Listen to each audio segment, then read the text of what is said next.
Join Kids Hut family.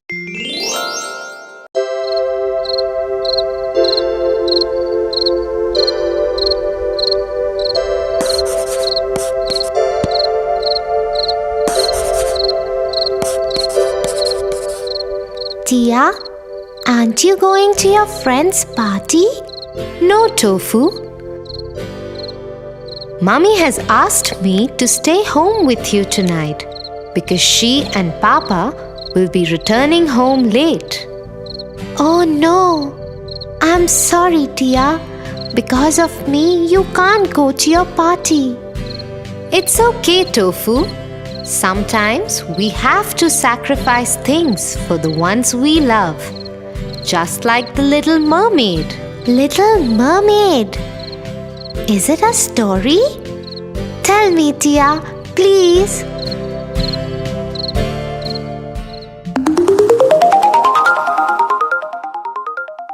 The Little Mermaid.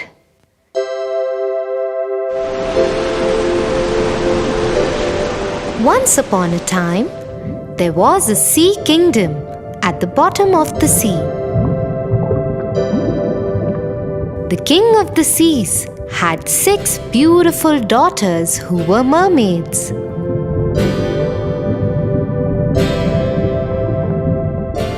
They were all very beautiful, but the youngest of them was the prettiest of them all. She had a gentle face, big round eyes, and a voice sweeter than anyone else's in the world. When the Little Mermaid turned 15 years old, her grandmother called her to her room. "Come, my darling. Today you have turned 15. And from now onwards, you can go to the world above. Just remember, the people above are very different from us. They do not have a beautiful fishtail like us. Instead, they have 2 legs. Thank you, Grandmother. I have waited for this day for so long. When I return, I will tell you about everything I see above.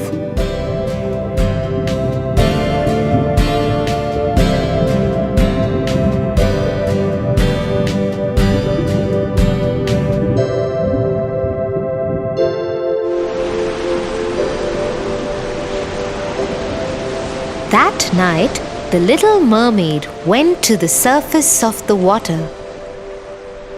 The sight of the stars and the cool breeze that touched her face took her breath away.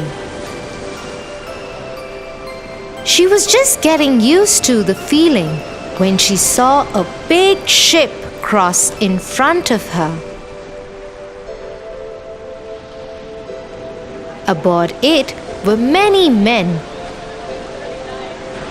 and they were celebrating the birthday of the young prince who had just turned 16. The Little Mermaid was mesmerized with the handsome looks of the prince. She couldn't take her eyes off him as the ship sailed past her. She was so lost in him that she did not notice the storm build up in the sky and the sea begin to rage. The ship had only sailed a little further when the storm shook it up. The sailors tried to stir it to safety, but many men, including the prince, fell into the sea. The Little Mermaid rushed to him and saved him from drowning. She took him ashore. Don't worry, you are safe. Open your eyes. But the prince lay unconscious. The mermaid decided to get help.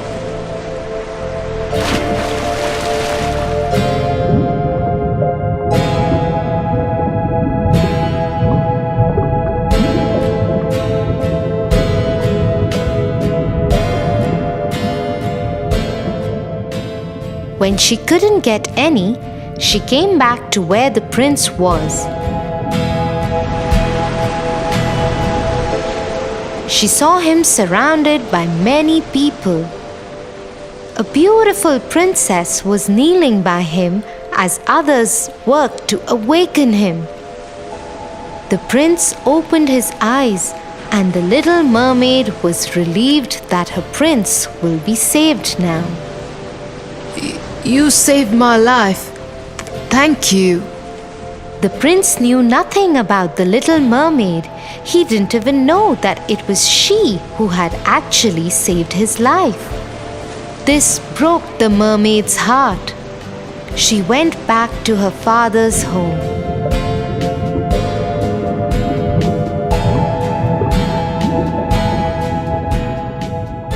She told her sisters and grandmother what had happened. Forget him, child. Humans and we are very different. To be with him forever, you will have to get him to love you more than anything else he loves in the world, even more than his own parents. How will that ever happen? Think about it. But the little mermaid could not forget the handsome prince. Every night she visited the spot where she had laid him after saving his life. One day, she decided to visit the witch in her father's kingdom. Maybe she knew a way that the mermaid could be with the prince.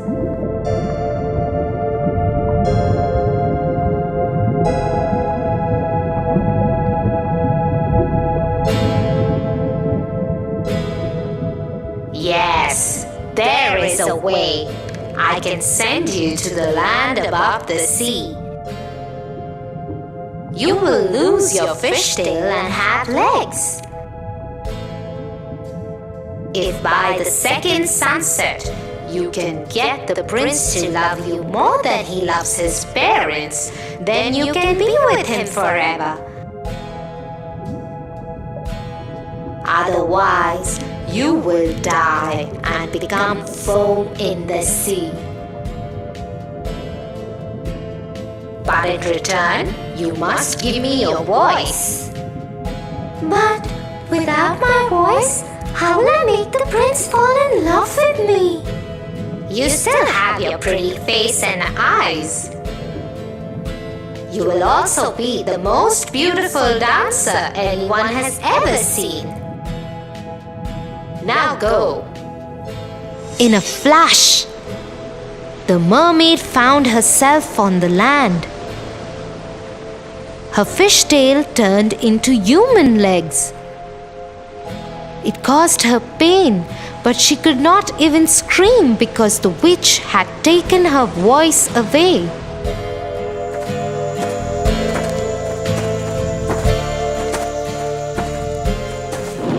Somehow, the mermaid made her way to the prince's castle.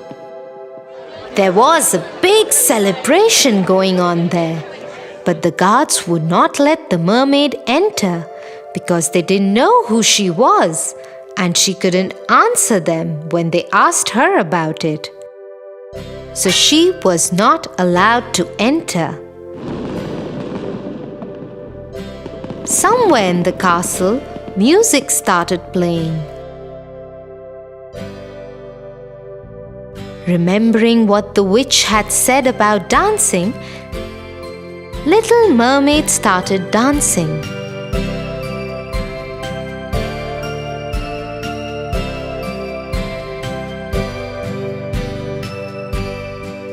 Oh, I have never seen anyone dance so beautifully. Maybe she has come to dance for the royal family in the celebrations.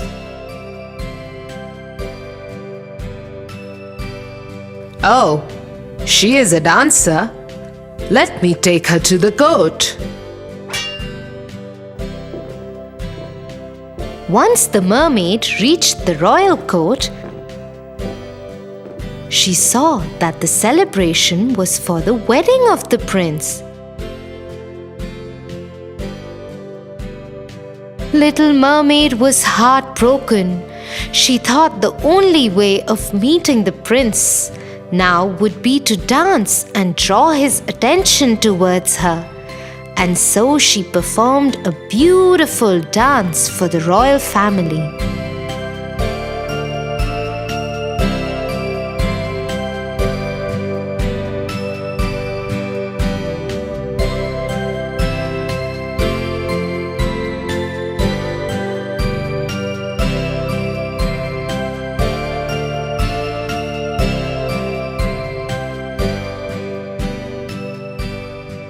When the prince saw her, he came up to her. Hello, young lady. I have seen you in my dreams. Who are you? In his heart, the prince hoped that she would be the one who had saved him from drowning. He longed to hear the voice that had saved him when he was dying.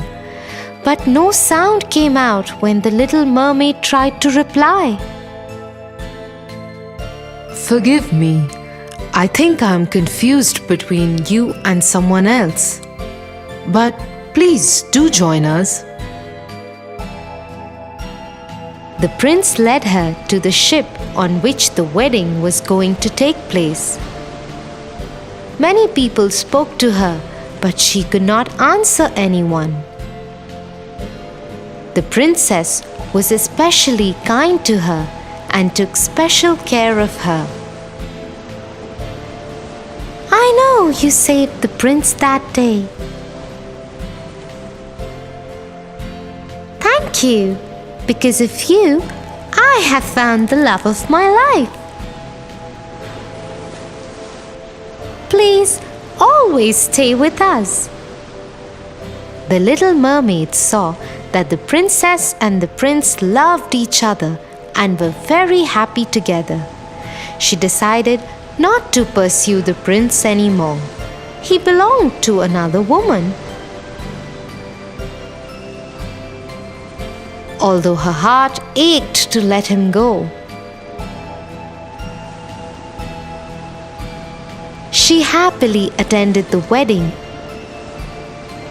and all the celebrations that went on throughout the next day. Soon it was evening. The second sunset was about to happen. The little mermaid knew she would die and become foam on the sea.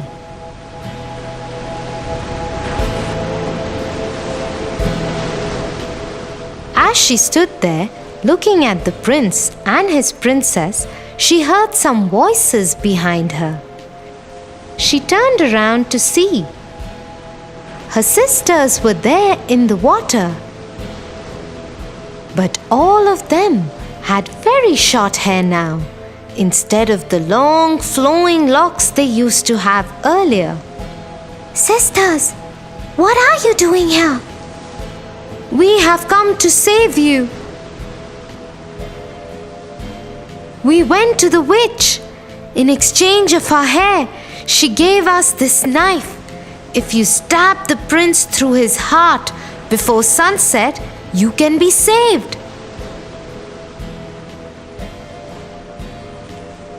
Handing the knife to the youngest sister, all the other sisters vanished under the water once again. The little mermaid stood there holding the knife to her heart. She looked at the newlyweds once again. She knew what she had to do. At the sunset, she tossed the knife into the sea. Goodbye, my love.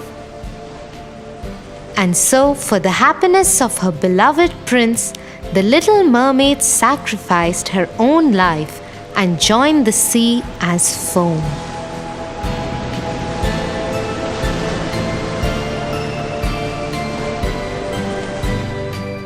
Tia, this is such a beautiful story. It shows how much the little mermaid loved the prince. Thank thank you for not going to the party and staying with me. That's because I love you, my little brother. I love you too, my darling sister Tia.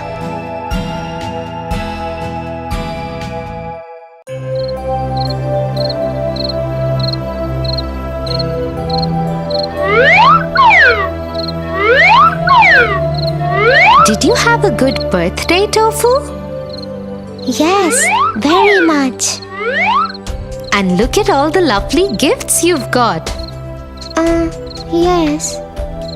Why? What's wrong? Nothing is wrong, but I just thought Grandmom could have got me a better gift than the single rose flower. Tofu, that's not a nice thing to say. You didn't notice her love for you that made her fly all the way across the country to be with you today. Love? But that's not a gift. Maybe you'll think differently once you hear the story of the Snow Queen.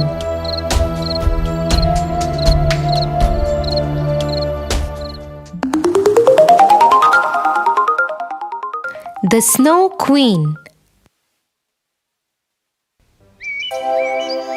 Once upon a time, in a small village lived two neighbors who were best friends too. Their names were Gerda and Kay. They loved each other a lot. As a symbol of their friendship and love, one day they both planted a rose plant each in their front yards. Every morning, they would get together and water their plants and take care of them.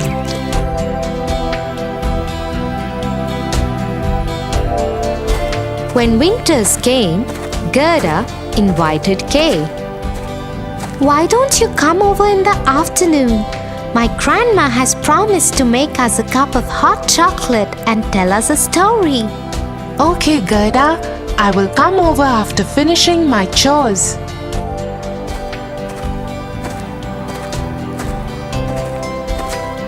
As promised, Kay went to Gerda's home in the afternoon.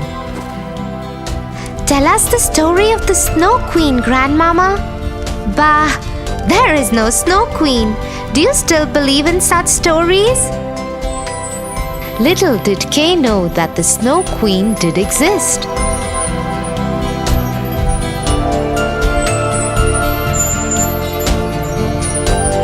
And she had a magic mirror with which she could look at anybody. And right at that moment, she was looking into Gerda's living room where they sat. Doesn't believe in me, does he? I will send him my ice arrows that will turn him cold. All the love will be gone from his eyes and his heart will freeze over. And the Snow Queen sent her ice arrows towards Kay.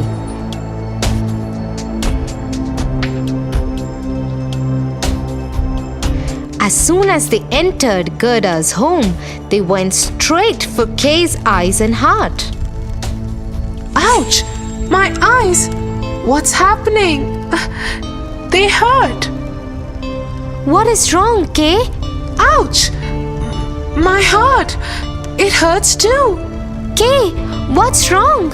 Are you okay? Suddenly, Kay's whole behavior changed towards Gerda. Oh, stop being such a wimp, Gerda. Nothing is wrong. Get away from me. Saying so, he shoved Gerda aside and went home.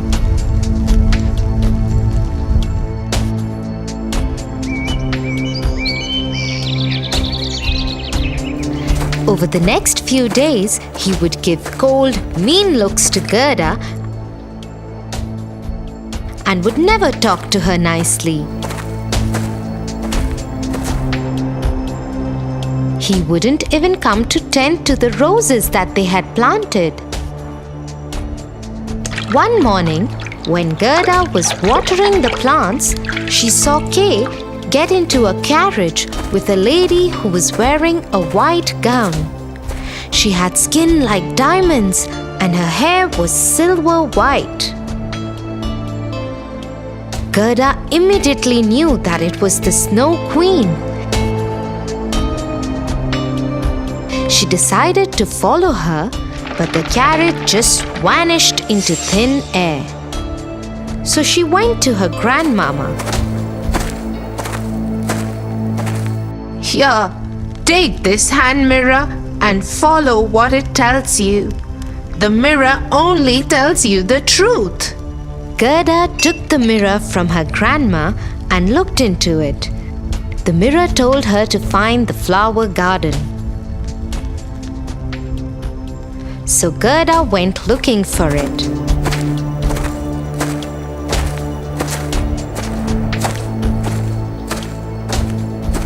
Meanwhile, once the Snow Queen reached the palace, she told Kay to make it his home from now on. This is your home now. You will never leave here. And once your heart freezes over, you will be mine forever. Back in the village, Gerda found the flower garden and entered it.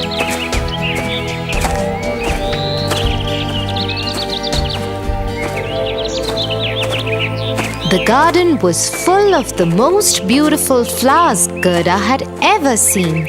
She fell in love with them immediately. But there was no smell of the flowers. Surprised, Gerda bent down and touched one of the flowers to understand if they were real. As soon as she touched one flower, the fragrances of all flowers returned and the flower lady appeared in front of her. Thank you. You have returned the fragrance of my flowers. Who are you? I am the owner of this garden. I am the flower lady. Can you help me? Have you seen my friend Kay pass through here? He has been taken by the Snow Queen. Oh no, the Snow Queen. She is one who had taken away the fragrance of my flowers. I did not see Kay cross from here, but you should try the river outside the village. Gerda thanked the flower lady and went to the river.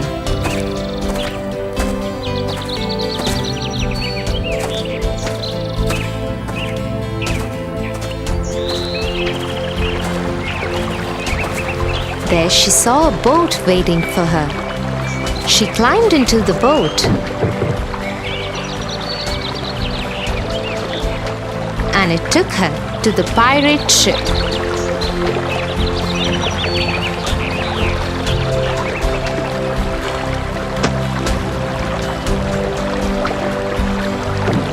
Aboard the ship, Gerda saw many pirates, including a girl pirate.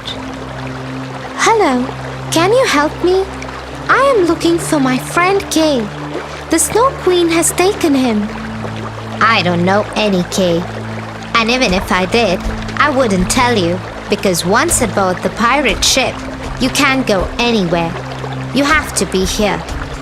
No, please, you have to let me go. Kay is my friend. I have to save him. Friend, you say? Well, I have never had a friend. Okay, I will help you if you promise to be my friend. Yes, of course. I would love to be your friend. Okay then. Take my reindeer. He is the fastest reindeer in the world, and she knows where the Snow Queen's palace is. Gerda thanked the pirate girl and climbed on the back of the reindeer. Just as the pirate girl had promised, the reindeer had Gerda outside the Snow Queen's palace in no time. Gerda got off the reindeer and went inside the palace. Kay? Kay? Are you in here?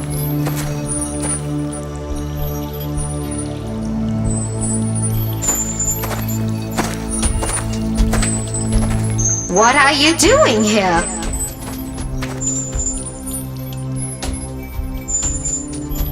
I am here to take my friend back with me. Your friend doesn't exist anymore. Look at him, standing there in the corner. Just in a few minutes, his heart will freeze over, and then he will be mine forever. Gerda turned to see where the Snow Queen had pointed. In the corner stood Kay. His lips were blue and eyes were steely cold.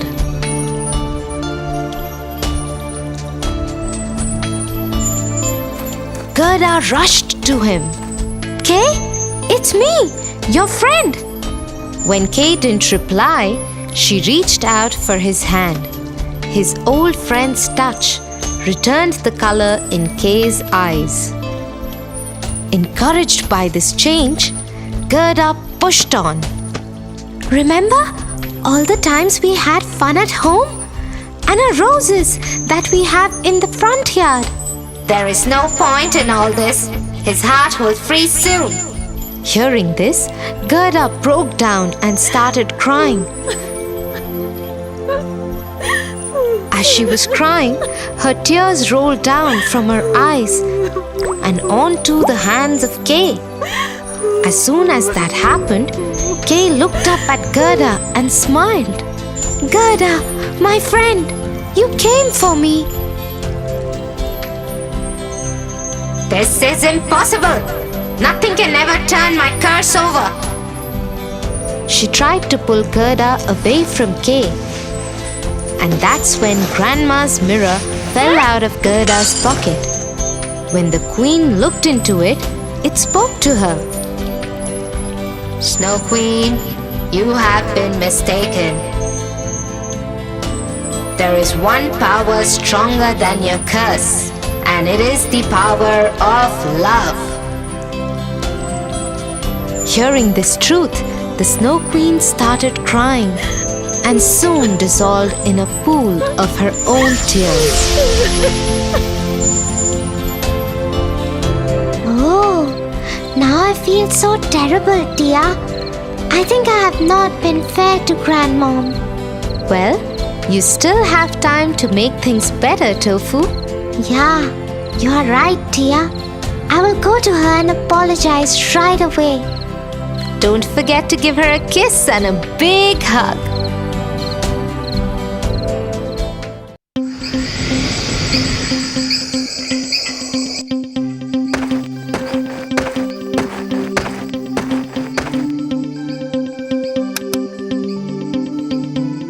Good night, dear.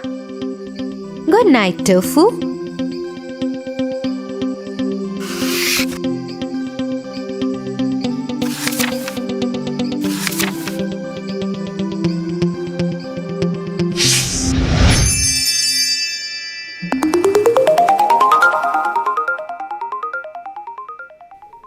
Once upon a time, there lived a lonely couple who only wished to have a child.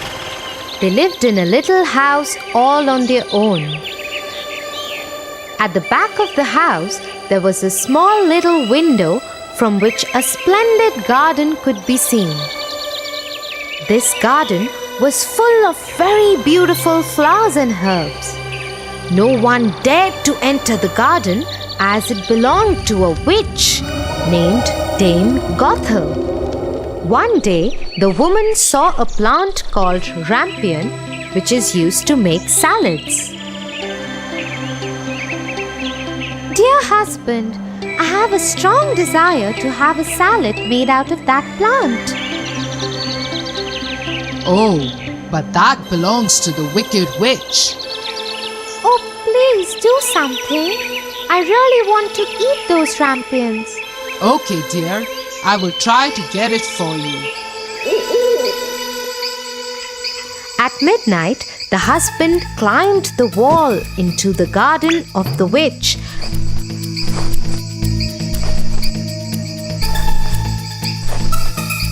and started taking some rampions. The man took the rampion and his wife made a salad out of it and ate it.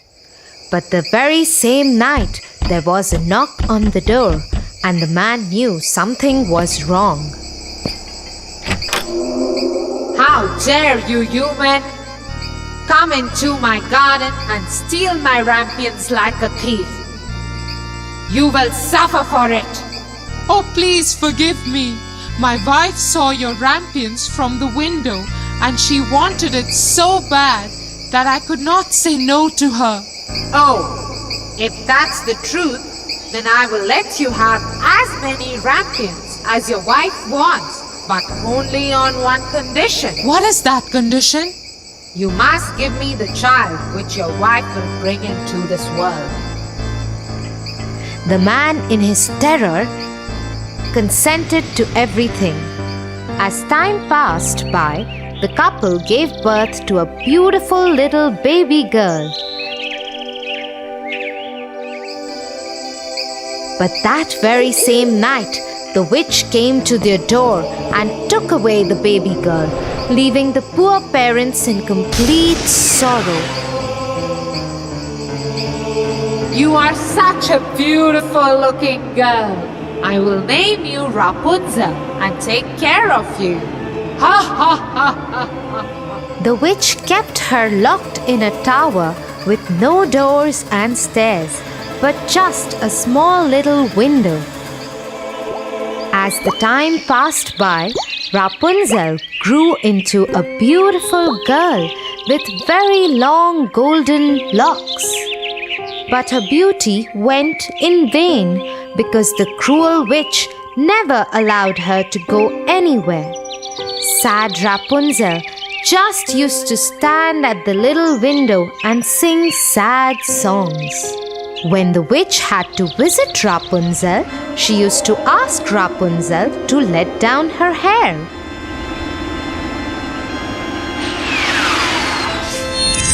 Rapunzel, Rapunzel, let down your hair to me.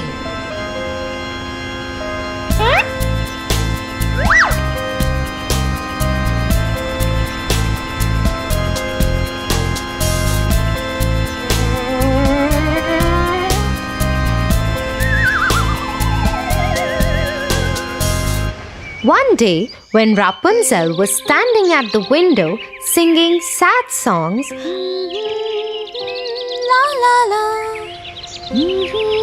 a very handsome prince was passing by. He stopped and looked here and there to see where this beautiful voice was coming from.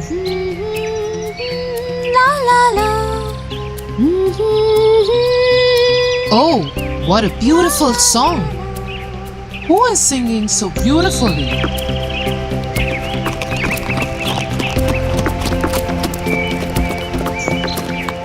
The prince noticed the beautiful voice coming from the tower.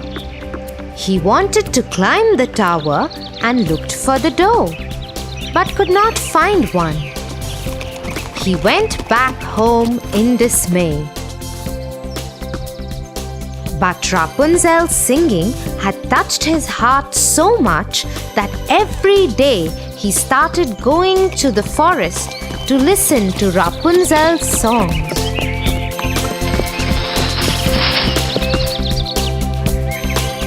One day, he was standing behind the tree when he saw the witch coming. And he heard what she said. Rapunzel, Rapunzel, let down your hair to me. Then Rapunzel let down her long, beautiful hair.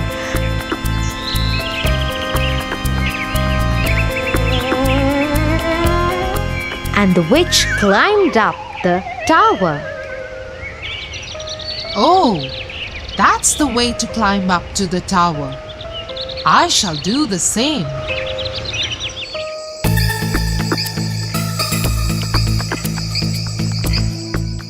The next day, when it began to grow dark, he went to the tower. Rapunzel, Rapunzel, let your hair down to me. Immediately the hair fell down and the prince climbed up.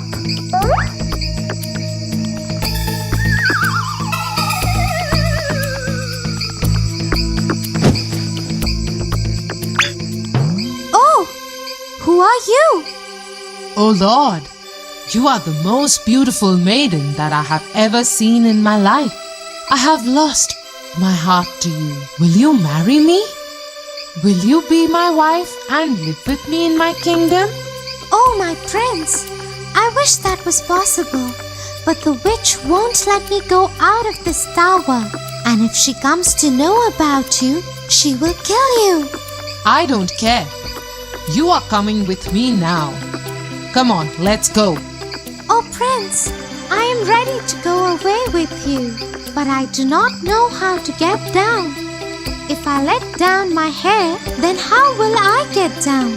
You are right. You have to go now. The witch will come soon. Yes, don't worry, Rapunzel. I will think of something and come back tomorrow. That moment, when the prince was climbing down the tower, the witch saw him. Oh, so he wants to take Rapunzel away. They both will have to pay for this.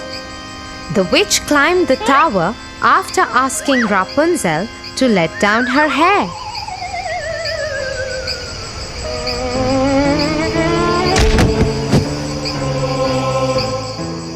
You treacherous girl! How could you even think of betraying me? You shall pay for this. The witch took a big pair of scissors and chopped off her long, beautiful tresses.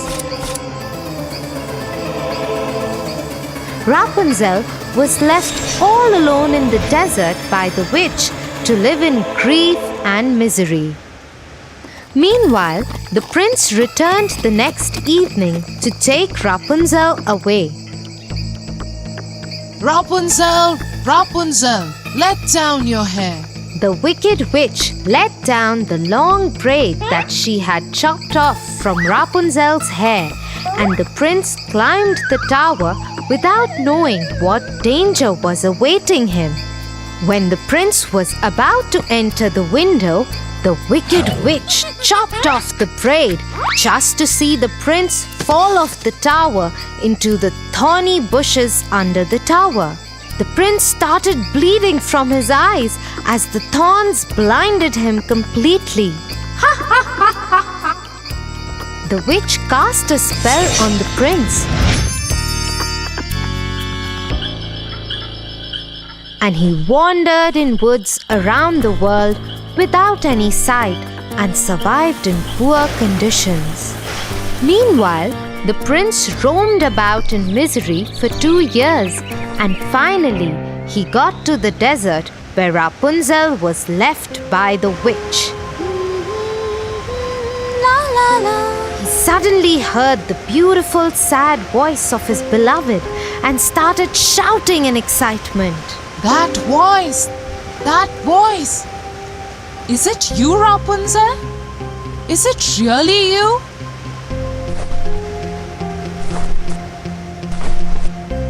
He went towards it, and when he approached, Rapunzel said, Oh, Prince, you finally found me. I missed you so much. I am so happy to see you that I can't stop crying.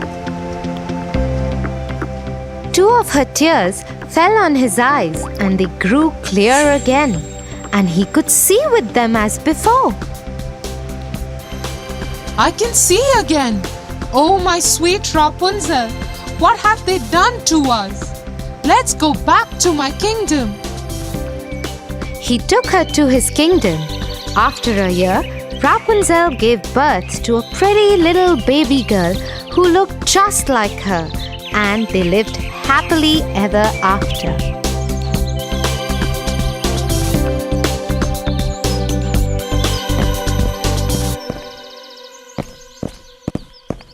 Get up, Tofu, or you'll get late for school. Get up, Tofu. Tia, you? What happened? That was... Yeah, I know. That was me in your dream. Now get up and get ready.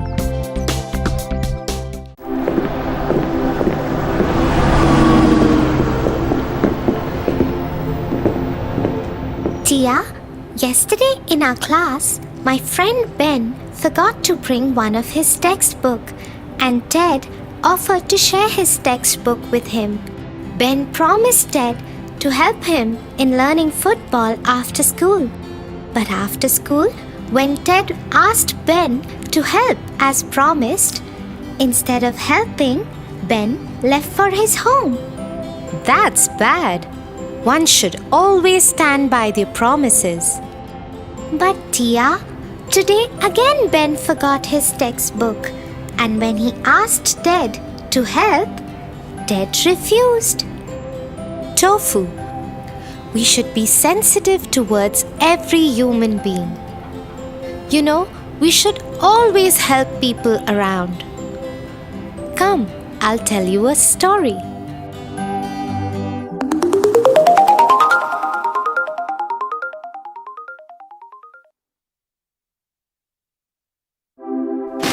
Once upon a time, there lived a beautiful princess in the kingdom of a very humble king.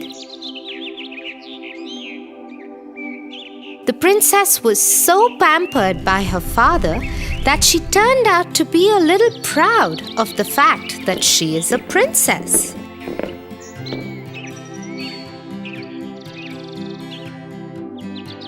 Many a times the king asked her to be more humble towards the people around her, because that's the way a princess should be.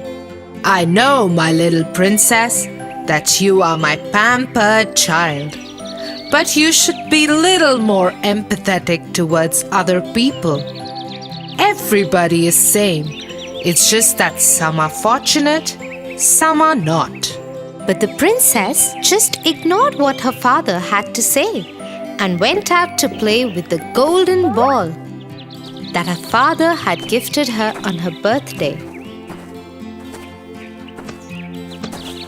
She loved the ball, but no sooner had she started playing that her ball bounced and went into a pond. Oh God, my favorite golden ball! I would give anything to get back my favorite ball. Anything!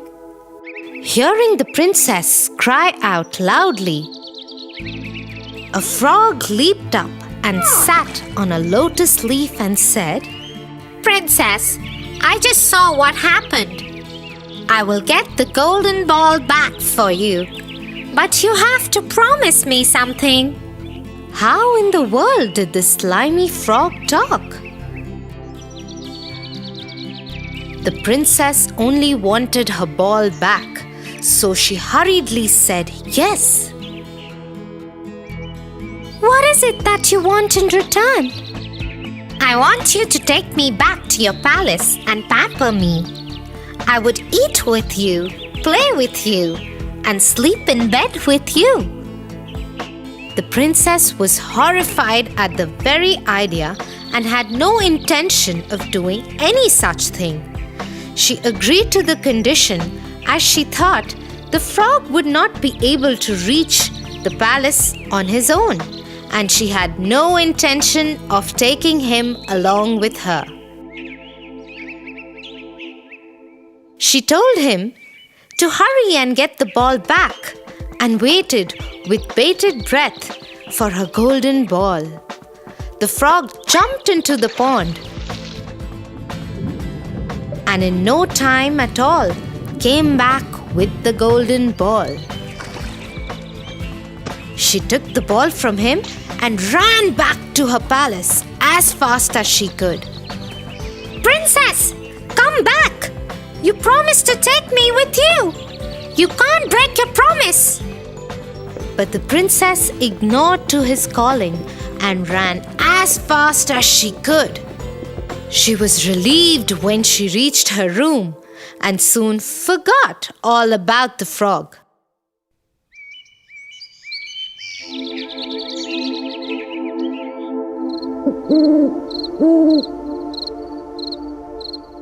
At night, while she was having dinner with her father,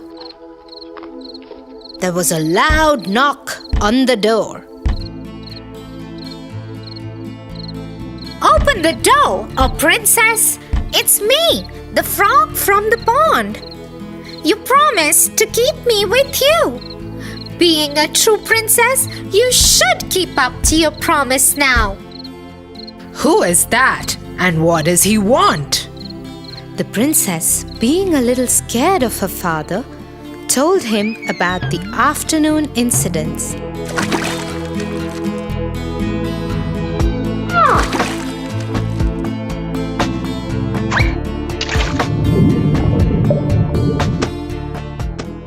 And how she broke her promise.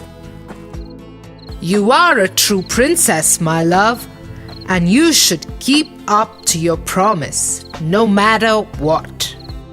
Feeling helpless, the princess opened the door and let the frog enter. He hopped on to the seat next to her and asked her to let him eat from her plate. The frog ate till his tummy was full. But the princess couldn't eat a single bite, thinking about the slimy frog eating from her plate. Then the frog asked her to carry him to her bedroom and let him sleep in her bed. Unwillingly, she picked him up in her hands and went upstairs. The frog jumped on her bed and snuggled cozily in her huge, soft bed.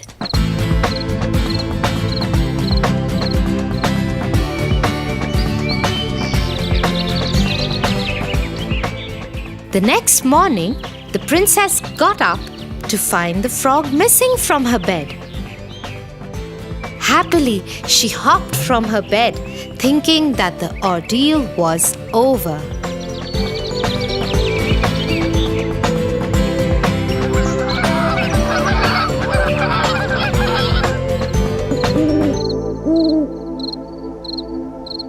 But as the night fell, the knock again happened. And again the frog ate from her plate and slept in her bed.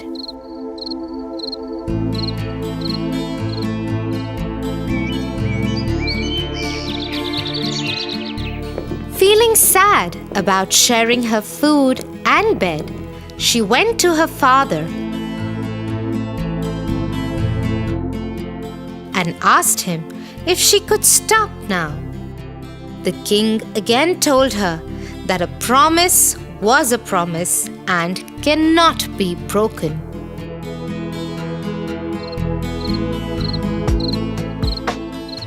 It was the third night when the frog came in again to eat and sleep in her bed.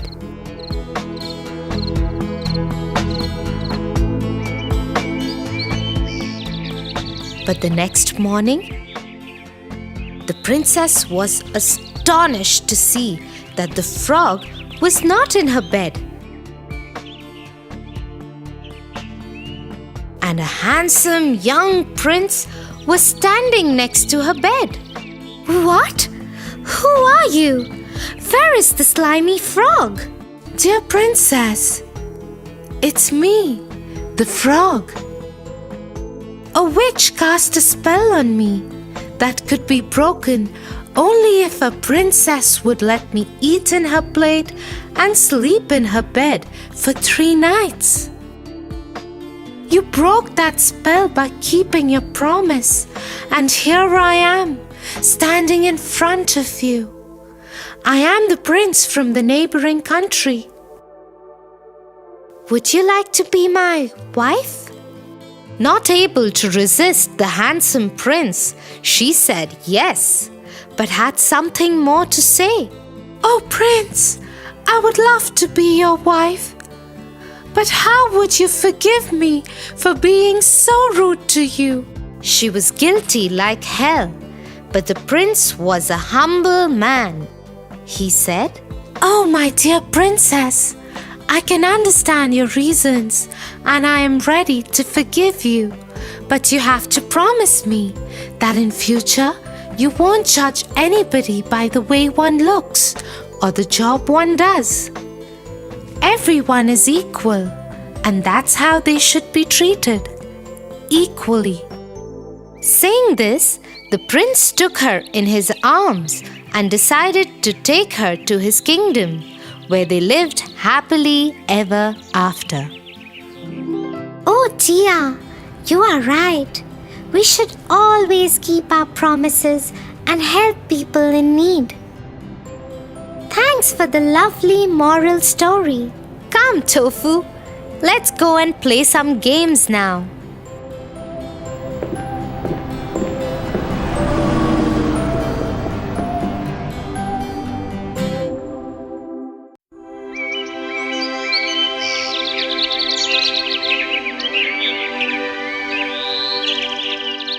Tia, I'm getting bored. Will you please stop reading and talk to me? Bored? How can you get bored, Tofu? Why don't you write a story of your own? I can't think up a story, Tia, especially when I'm so bored. Looks like you haven't heard of Alice in Wonderland.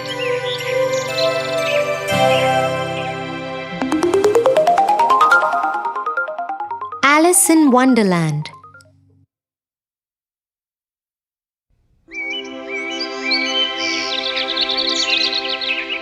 One sunny day, Alice was sitting next to her sister while she was reading.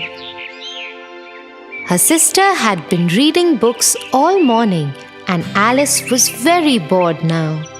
She thought for a while and decided to ask her sister to stop reading. She was about to do that when she saw a little white rabbit with pink eyes run past her. I am late. I have to hurry. I am late. Saying so, he ran into his rabbit hole. Alice was suddenly interested in this turn of events, and she decided to follow the rabbit. She went to his rabbit hole and peered down it. Suddenly, the hole gave away and Alice fell into it. She kept falling for what seemed like a very long time. Will I ever stop falling? What kind of a strange hole is this? At last, she landed with a thud in a big empty room. The room had 3 doors of different sizes. She saw the rabbit outside the smallest door before it closed shut. But the door was very tiny, no bigger than Alice's new pencil back home.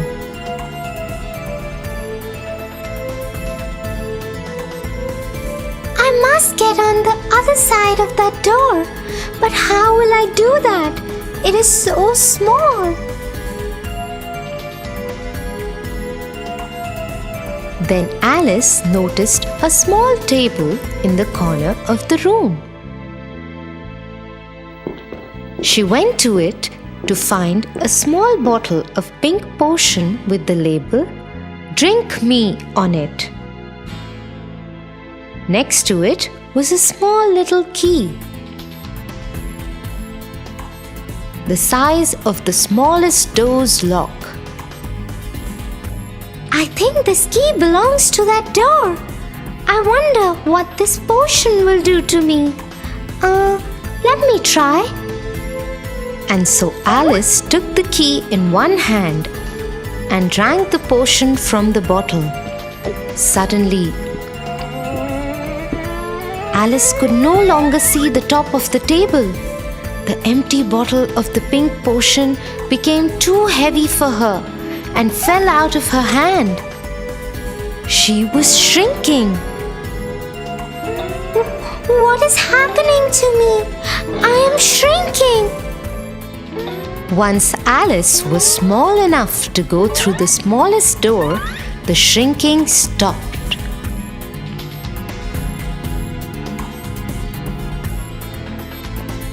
Alice quickly ran to the door, opened it, and ran out. She found herself in the most beautiful garden she had ever seen.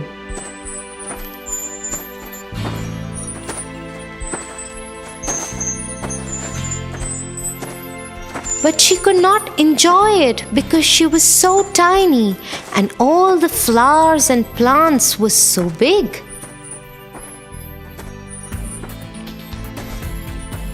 Oh, I wish I was bigger. Hearing her, the white rabbit came to her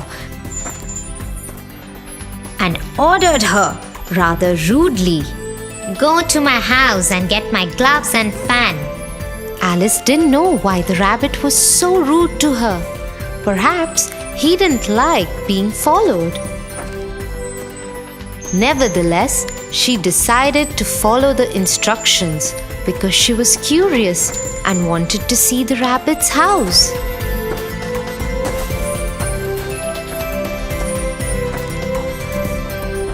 When she entered the rabbit's home, she saw a yummy-looking cake on the kitchen top. It had a sticker on its plate that said, "Eat me." Alice was really hungry by now. She'd even missed lunch, so she decided to eat the cake. As soon as she took one bite, she started growing again. Soon, she would not fit into the house. She could not see the rabbit's gloves anywhere, but grabbed his fan and decided to run out of the house. As soon as she came out, she started shrinking again. Oh no! What is this? Will I ever be back to my normal size again? One of my mushrooms makes you grow tall, and the other side makes you shrink. Alice turned to see who was talking to her. It was a caterpillar sitting on a mushroom. She quickly ate a piece from the side he was pointing and came back to her normal size. She thanked him for his help and asked, How do I get back home? Could you please tell me that?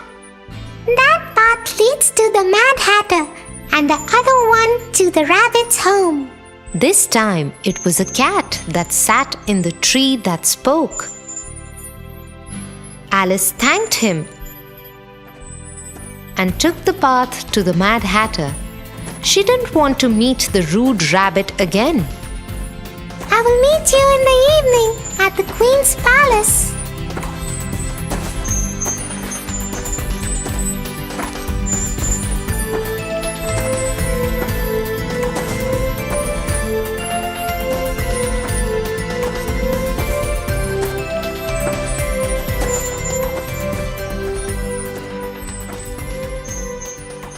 Halt.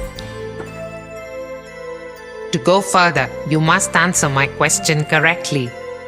Oh, I love riddles. Please do ask me a question.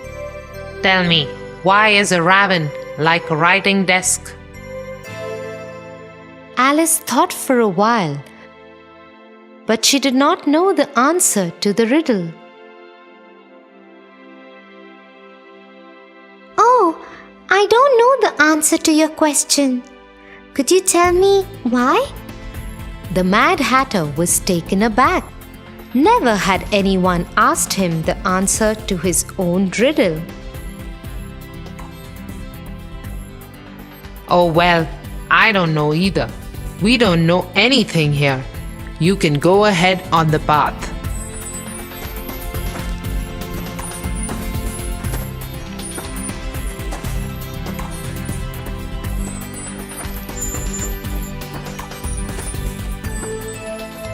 Hence, Alice proceeded to the Queen's castle where a game of croquet was on.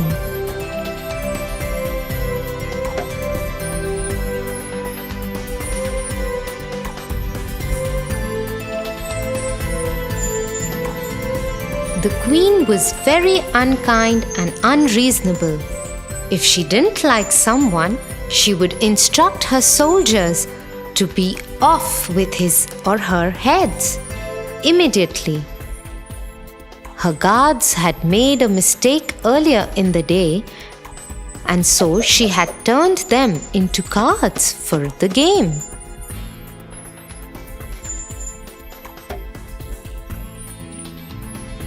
When the queen saw Alice, she instructed her to play with her.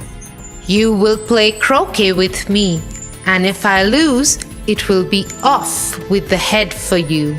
Yes, Your Majesty.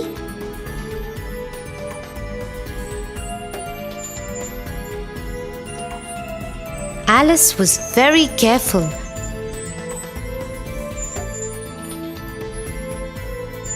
But the queen was terrible at the game. And Alice had to try really hard to lose.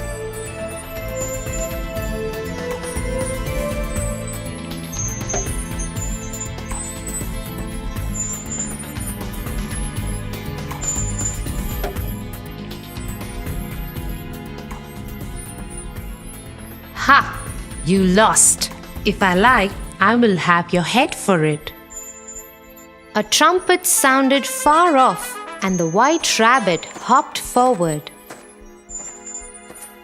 The royal court is now in session, and you will be tried. Tried? For what?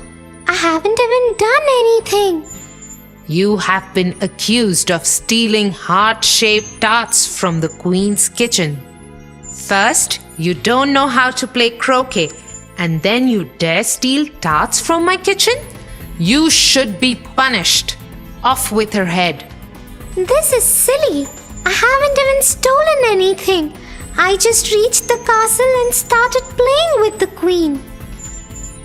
She looked at the white rabbit, the Mad Hatter, the caterpillar, and the Cheshire cat. They were all looking at her and smiling.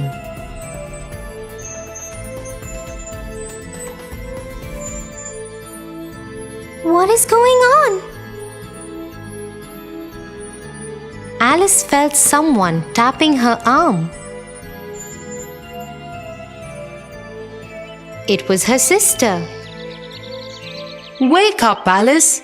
You fell asleep sitting next to me. It's time for lunch. What a strange dream I had. I promise I will never complain of being bored while you read.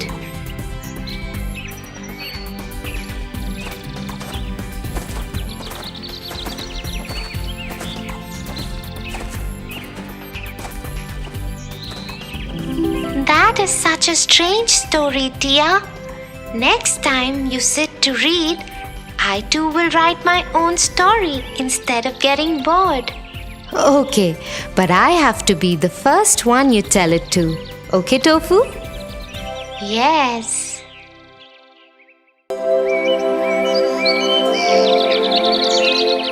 Animals have such an easy life, dear.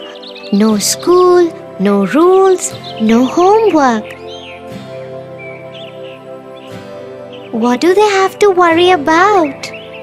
Everybody has their troubles, Tofu. Let me tell you the story of Thumbelina.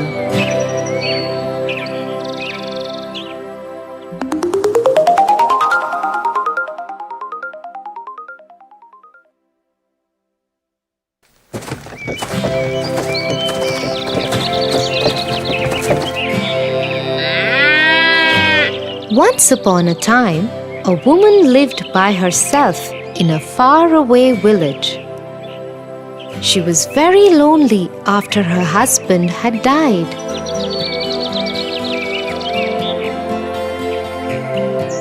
She always wanted to have a child, but alas, she didn't have any.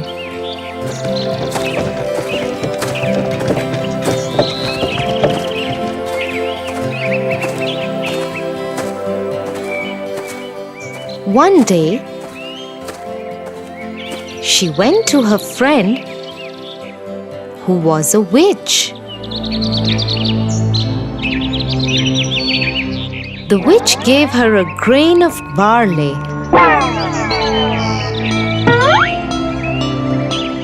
and told her to go back home and plant it.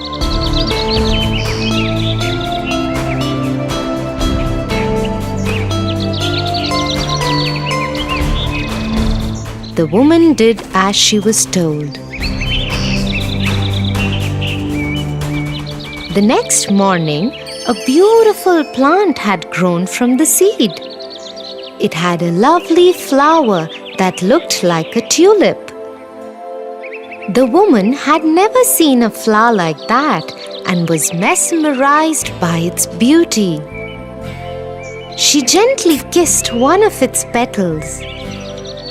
As she did that, the flower blossomed open. Inside it was a beautiful little girl, no bigger than the size of the woman's thumb. The woman instantly fell in love with her and called her Thumbelina. Thumbelina took away the woman's loneliness. In the day, she would tell her stories and talk to her. Sometimes she would make Thumbelina a boat out of a tulip petal which she could row in a plate full of water. At night, Thumbelina would sleep in a bed out of a walnut shell with a blanket made of a rose petal.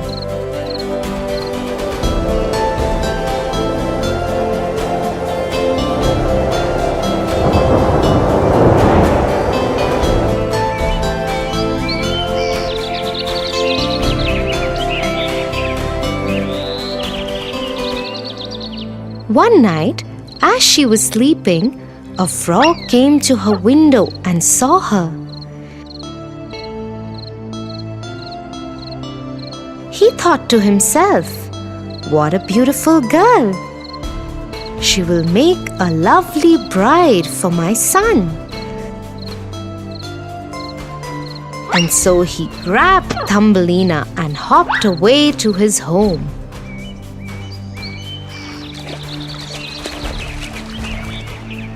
When his son saw his bride-to-be, he was very happy. She is beautiful, father. I will marry her. But before that, I want to build her a beautiful house. Okay, son. I will put her on the water lily in the middle of the pond till then. This way she will not be able to escape. And so the frog put Thumbelina in the middle of the pond on a water lily leaf. Thumbelina tried to escape from her new home, but when she couldn't, she broke down crying.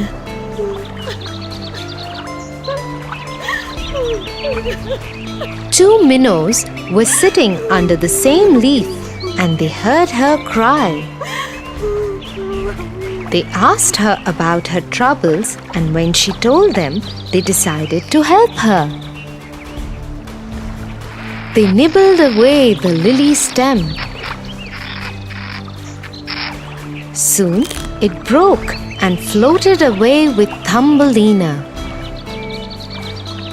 Just when Thumbelina thought she was free, a beetle came down and took her away to his home. He called over his friends to introduce them to his pretty prisoner. But the beetle's friends told him that she was too different than them and she didn't belong with them. I agree. I think I should let her go. And so he dropped her in the long grass and flower. Thumbelina was very happy that she was free from her captors. However, she still did not know where her home was.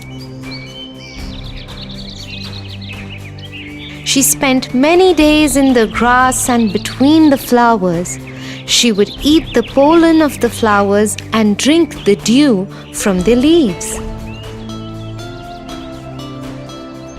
One day, as she was walking, she stumbled upon a small house made of mud. It had a strange round entrance. She went up to it and knocked on the door. A mouse opened the door. Oh, hello there. Isn't it cold out there for you today? Come in, please. Thank you so much. Once Thumbelina was settled comfortably in the mouse's house, he asked her about who she was. Thumbelina told him her entire story.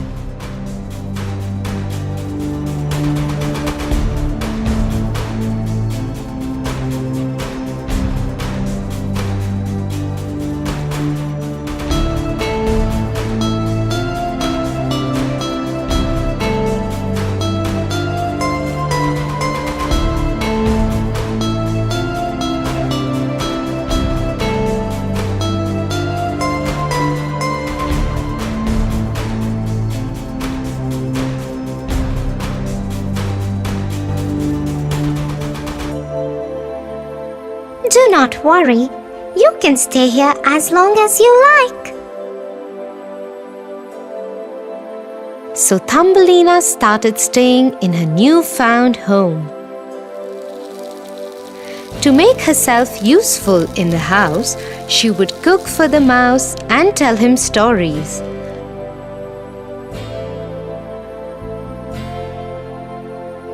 After a few days, the mouse said he had invited a guest over.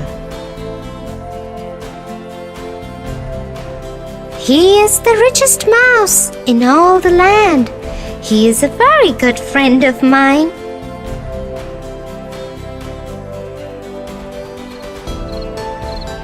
That night, the mouse's friend came over for dinner.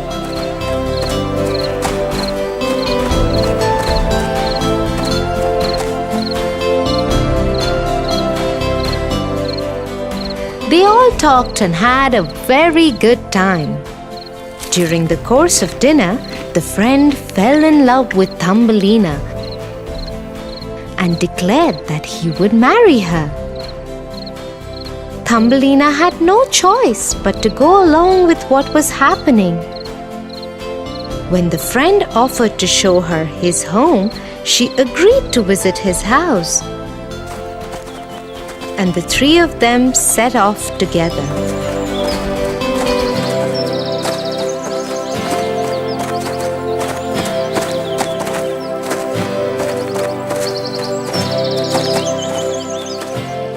On the way, they entered a tunnel.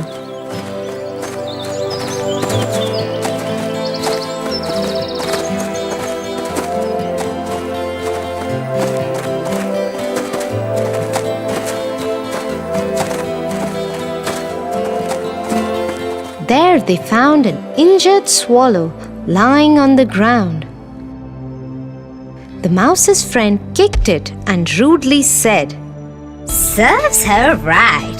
What is she doing in the tunnels? He should have stayed in the air. Thumbelina was shocked to see that someone could treat another like this. Unseen by the mice, she ran away from there. Once she was sure that the mice had left, she came back and attended to the swallow. She took great care of her.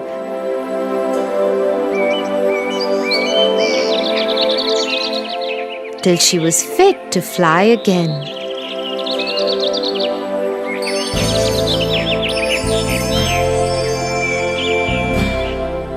It became spring by the time the swallow could fly again. She told Thumbelina, I have to join my family and friends. They have flown away to a warmer place. I cannot stay here. Come with me. But Thumbelina had had enough adventure and did not want to go anywhere else, and so the swallow flew away.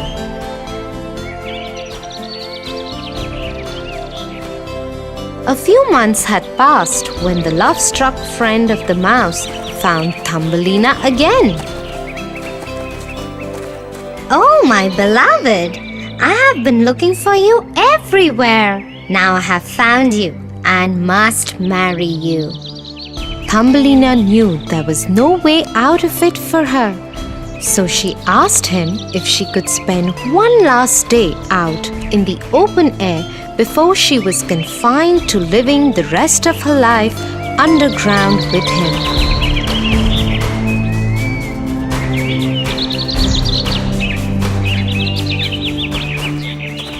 As she roamed in the open fields for one last time, she heard a familiar voice.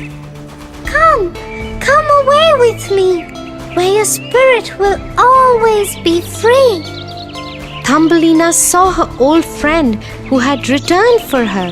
This time around, she agreed and hopped on the back of the swallow, and they took off.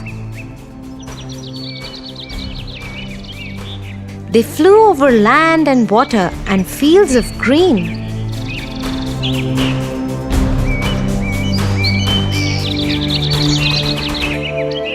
When they reached the land of the flowers, the swallow landed Thumbelina on a beautiful flower petal.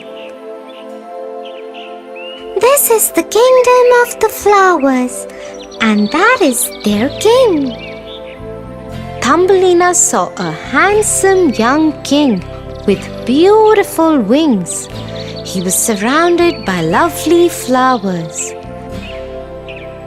As soon as she saw him, she knew she wanted to call this place home. Her presence attracted the king's attention.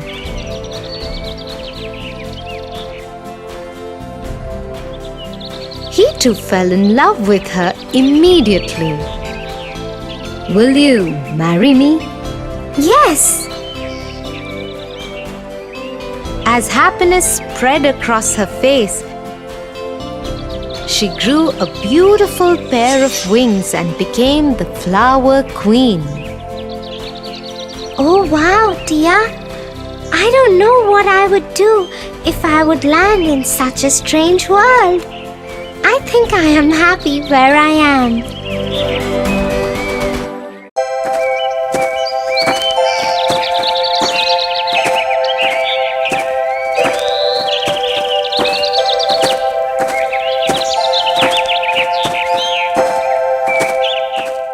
You know, my friend John stays with his cousins. Yesterday, he came late to the class and the teacher scolded him a lot. John said his cousin brothers made him finish their course before they let him leave for school. He said they always trouble him and make him do a lot of housework. Oh no, he must feel really bad. John is a very nice boy. He doesn't disobey anyone. He's very nice to his cousin brothers despite the way they treat him. That is very nice of him. We should always forgive people for their mistakes. Have you heard the story of Cinderella?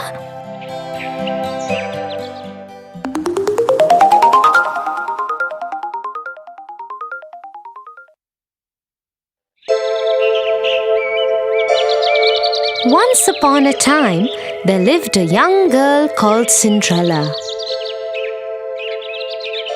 Cinderella's mother had died, and so her father had married another woman who had 2 daughters.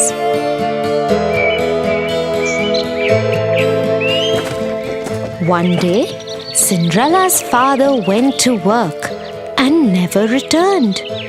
Cinderella was left at the mercy of her stepmother and 2 stepsisters who made her do all the work of the house. "Cinderella, it's morning already. Where is our breakfast? Just a moment, stepmother. I am just bringing it out. As soon as Cinderella had laid the breakfast, the stepmother and stepsister started eating it. Cinderella served her own plate too and was about to eat when her stepsister pushed her own plate away. Yuck! I hate it. Yes, now that you mention it, it really is horrible. Mother, do something. Cinderella, are you trying to kill us? What kind of food is this?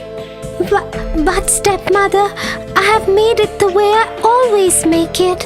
How dare you argue with me? Go and make new breakfast for us. Don't you dare do anything else till we have had our breakfast. And this is what went on in their house every day. The stepmother and stepsisters troubled Cinderella without any reason. But Cinderella loved them still and never ever complained.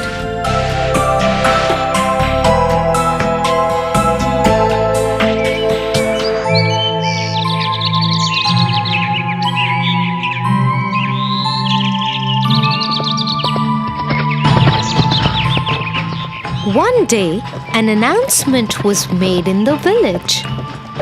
Let everybody know.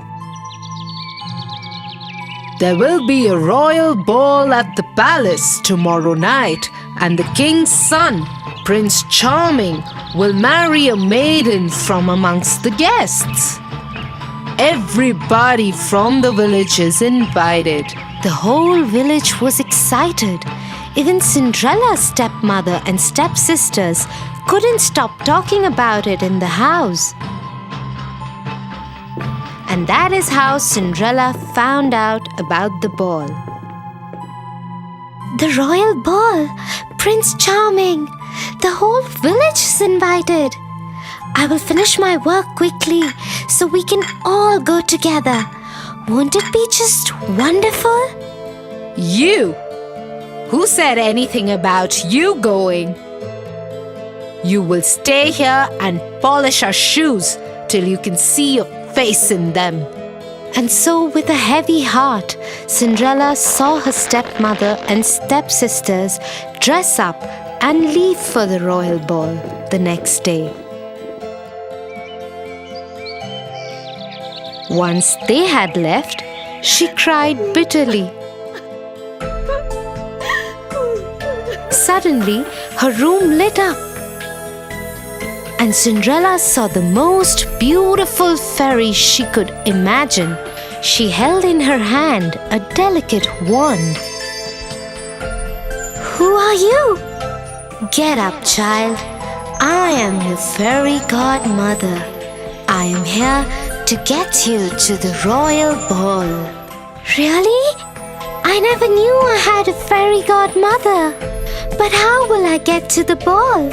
I don't have anything to wear. You don't worry about that, my child.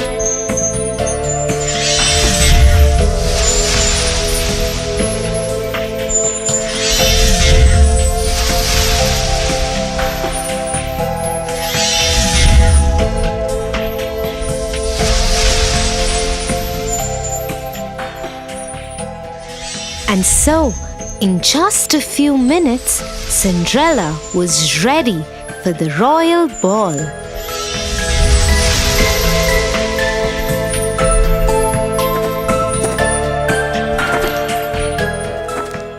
As she thanked her fairy godmother and got aboard the chariot, she received a word of caution from the fairy godmother. Remember to be back home at 12, otherwise the spell will wear off.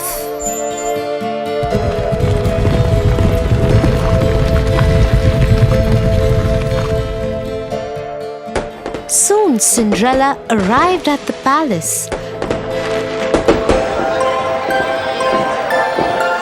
As she entered the great ballroom, everyone turned to look who this beautiful maiden was. Nobody could recognize her.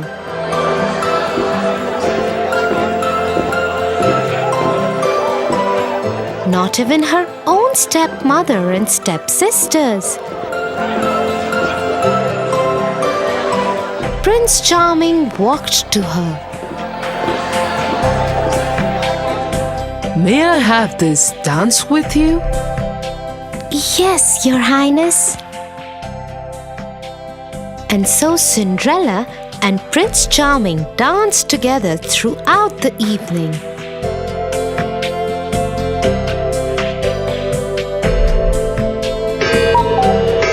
Till Cinderella heard the clock strike. Fairy Godmother's words came back to her. She needed to get out of there before the clock struck 12. Without saying a word, she tore away from the prince's grasp and ran out of the palace. The prince ran after her. Wait! What is wrong? Why are you running? I don't even know your name. But Cinderella dared not wait or even look back. Her beautiful gown was already turning into rags again. Her hair was coming loose from the perfect bun that the fairy godmother had made for her. She didn't even stop when one of the glass slippers came off her foot and fell in the palace driveway. She ran out of the palace gates and vanished into the darkness on a path that led to her home. Once home, she went back to polishing the shoes that had been given to her and decided never to speak to anyone about the ball.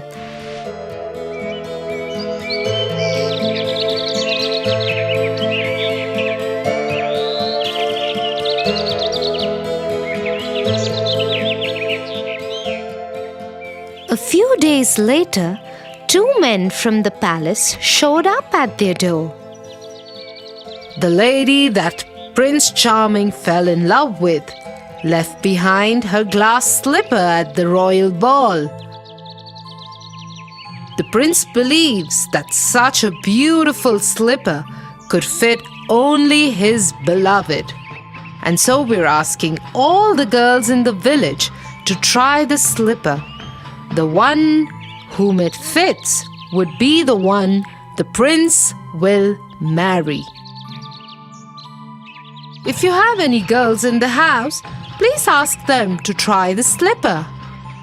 Oh, yes. I am sure it was one of my daughters.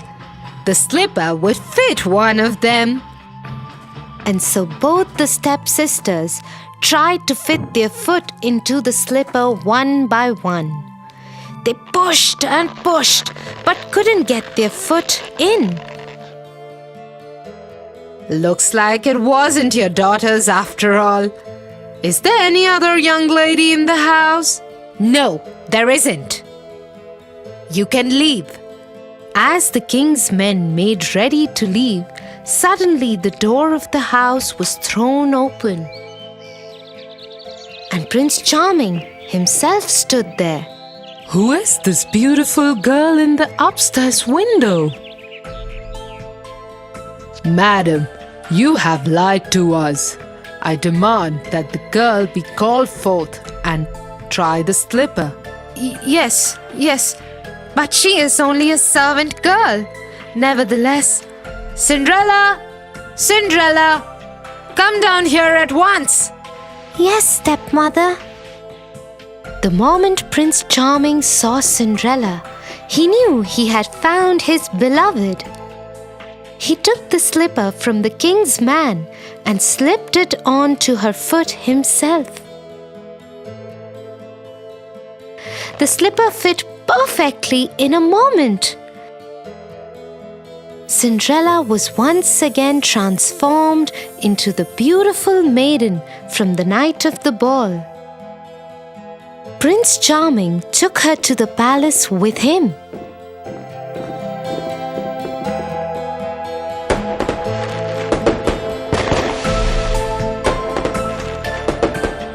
He ordered that the stepmother and stepsisters be punished for lying to the king's men and treating Cinderella so badly and rudely. But being the kind-hearted person that she was, Cinderella asked for them to be forgiven. The prince fell in love with her even more for her generosity,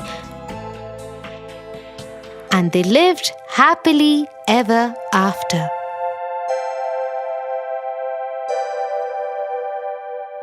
Wow, Tia, how wonderful is it to forgive people? Thank you for telling me this story. I will tell it to John too. I'm sure he will like it. Okay, shall we go home now? I think it's getting late.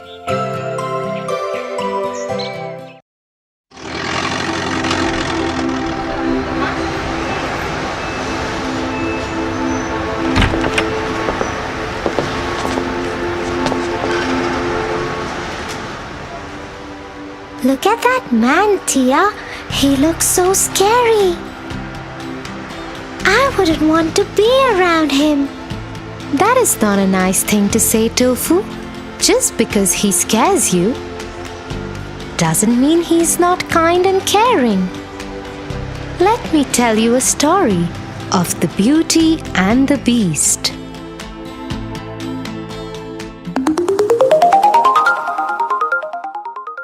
The Beauty and the Beast.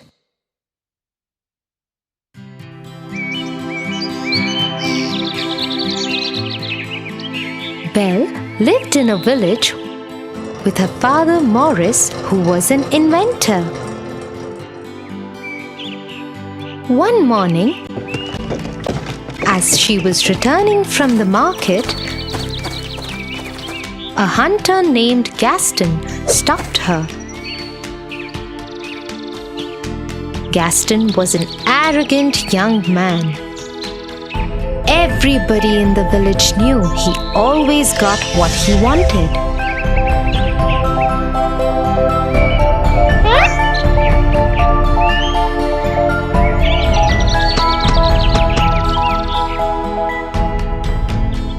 But no one ever dared stand up against him because his father was the village head. The only person who paid no attention to Gaston was Belle. But Gaston was obsessed with her and wanted to marry her. Belle, let me walk you home. Oh, Gaston, no, thank you. I can go home myself. I insist. I have to talk to your father about something important too. Belle continued walking, ignoring Gaston, who started walking with her.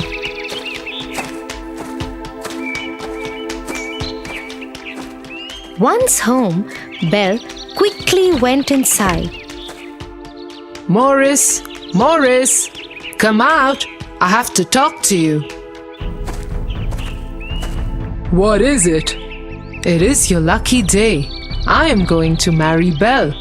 You have lost your mind. Go away, Gaston. Belle is never going to marry you.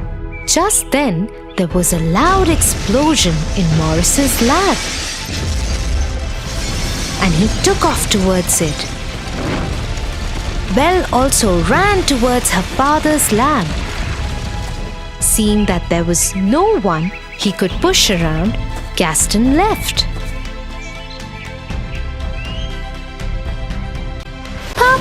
Papa, are you alright? I have done it, Belle. My experiment was successful.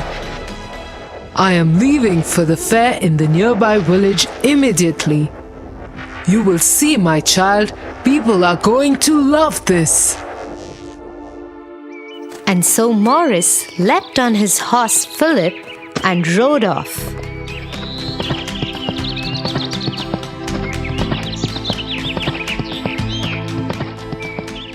But as he was crossing the forest, he got lost.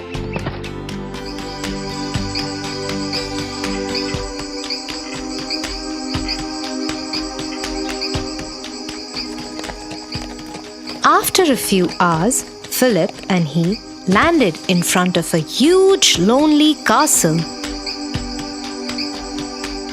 There was no one in sight, so Morris tied Philip to a pole at the entrance and went inside the castle.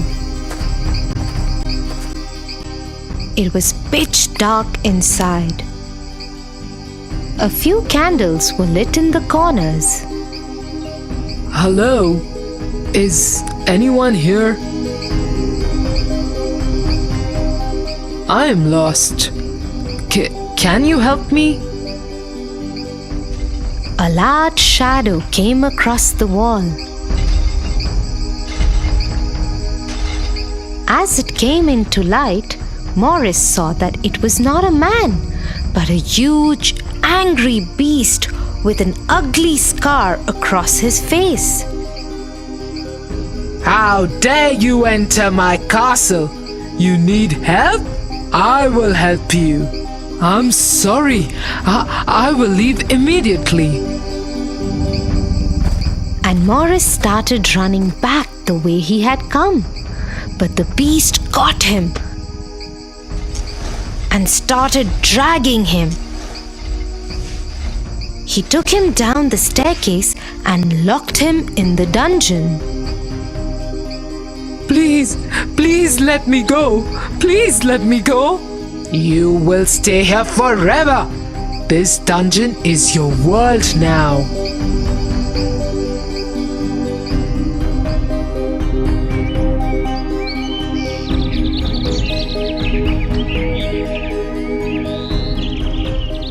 A whole day had passed and Morris hadn't returned. Belle got worried and decided to go to the nearby village to look for her father.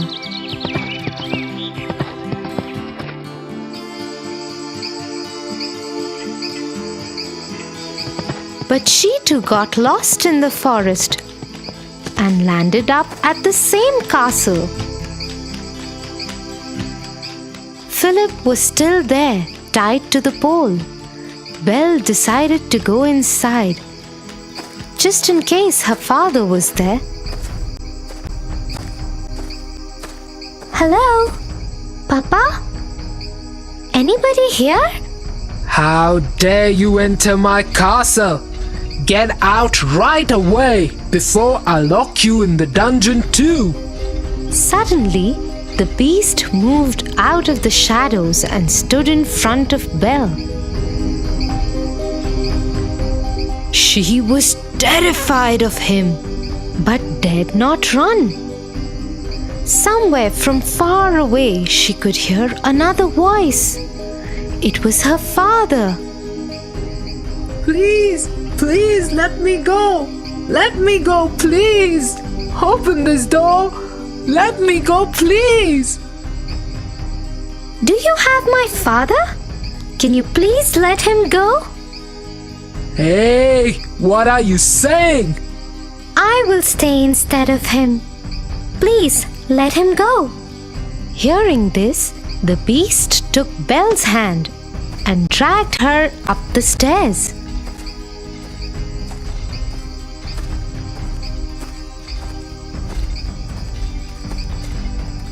He led her into a huge room. So be it. Your father is free, and you shall be my prisoner forever. And so it was. No matter how much Morris protested, the beast threw Morris out of the castle and into the forest with Philip.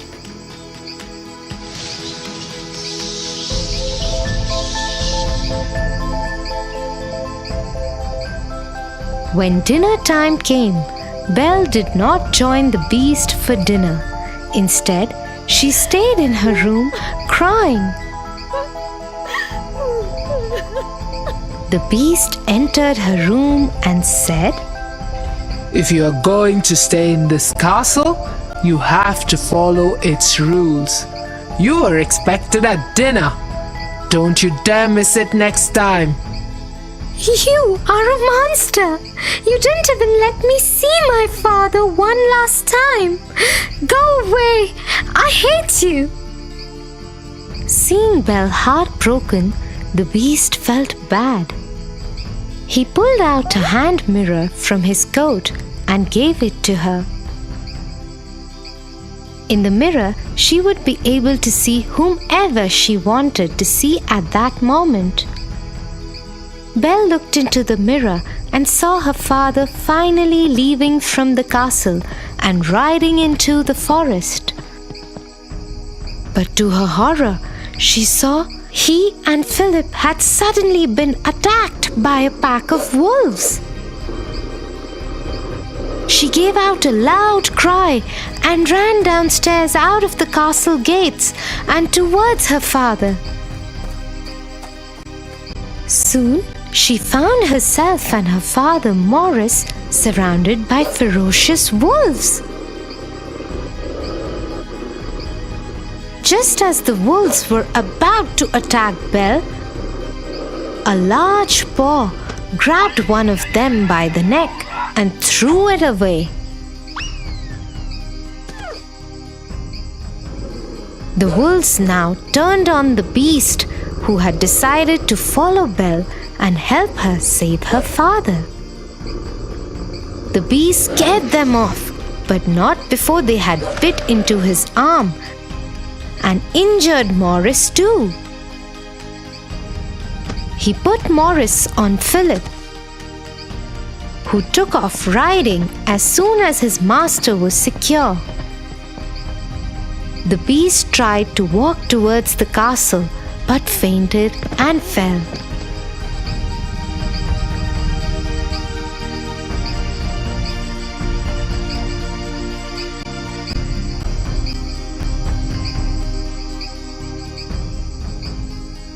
He woke up 2 days later to find Belle sitting by his bedside in his room. The wounds on the arm had been bandaged. You didn't go? You are awake! I hope you're feeling better. Thank you for saving our lives. Over the next few days, Belle nursed the beast back to health.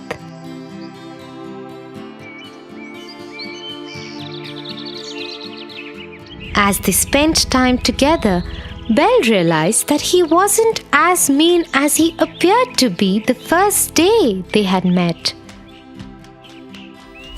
In turn, the beast learned to change his ways and became gentler and kinder.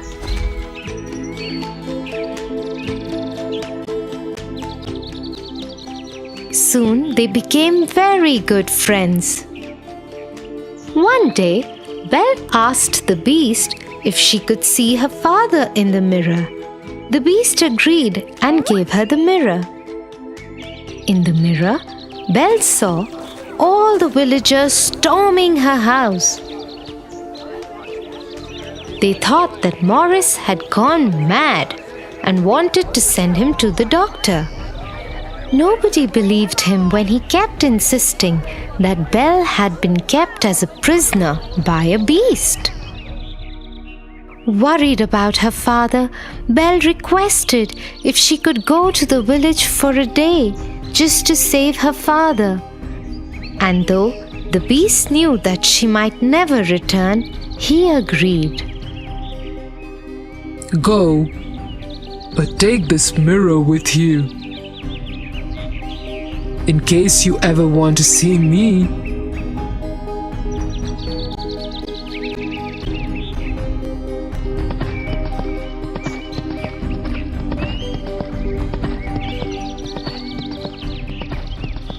Once Belle reached her house, she stood between her father and the villagers and tried to explain the truth. But the angry mob, led by Gaston, who wanted revenge from Maurice and Belle for turning his wedding proposal down, wouldn't listen. Gaston grabbed Belle's hand and tried to get her out of the way. As she struggled to free herself, the beast's mirror fell out of her pocket. In it was the beast, looking right at them all. Goodness! She's shown the beast the way to the village. We must go and kill him before he comes here. The angry mob started marching towards the castle with fire torches and swords. They left behind Maurice and Belle locked up in their house. Soon they stormed the castle gates. Gaston went upstairs and challenged the beast to a fight. But the beast had had a change of heart. He did not wish to fight. So he came out of the balcony unarmed and tried to talk to the villagers.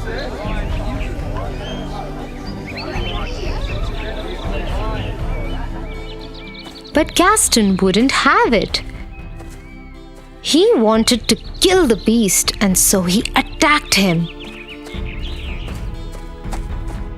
His sword pierced through the beast's stomach. Shocked, the beast swung his arm to protect himself. Scared, Gaston stepped backwards and fell off the balcony and died. Somehow, Belle had escaped from her house.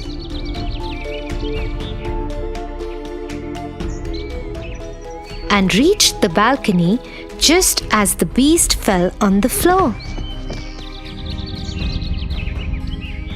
I love you, Belle. I love you too. Please don't go. Suddenly, the castle lit up with thousands of candles. As Belle still lay crying by the beast, he turned into a handsome young prince. Belle, it's me. You freed me from the witch's spell. To break the spell, I had to love and win the love of another. You loved me even though I was a beast. You saved me, Belle. You saved me. It really is you?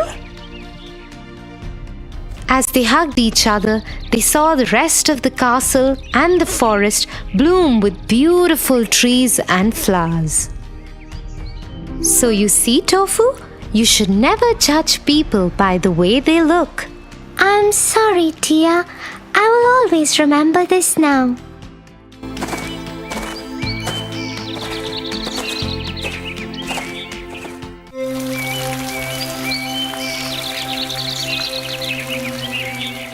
Bye, Melly. I will call you later. Hey, Tofu, how was your day? Oh, it was such a fun day, Tia. You know, that new boy who has joined my class, Kate? Yes. The one whom all the teachers like so much? Well, not anymore. They don't. What do you mean, Tofu?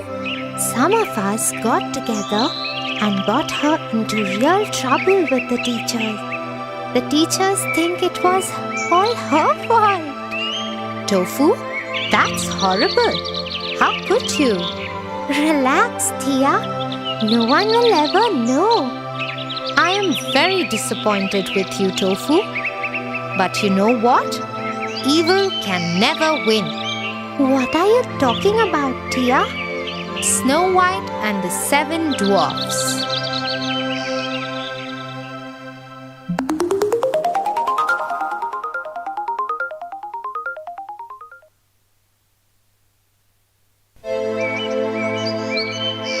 Once upon a time, there lived a king with his wife. Sadly, they had no children. This made the queen very sad. On a winter day, when it was snowing heavily,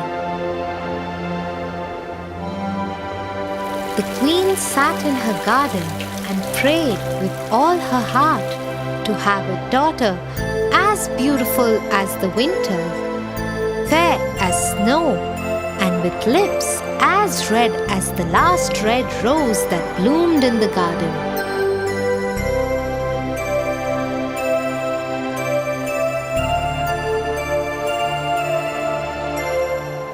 Her prayers were answered a year later when she gave birth to a daughter, just as she wanted.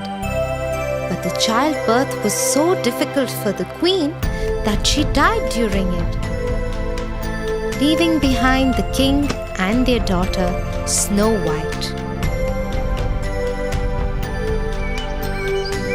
As time passed, the princess started asking for her mother. Father, where is mother? Why don't I have a mother? Soon you will have one, my princess. The word spread in the kingdom that the king had decided to remarry. Families who had daughters of marriageable age started trying to impress the king, but no maiden could win his heart.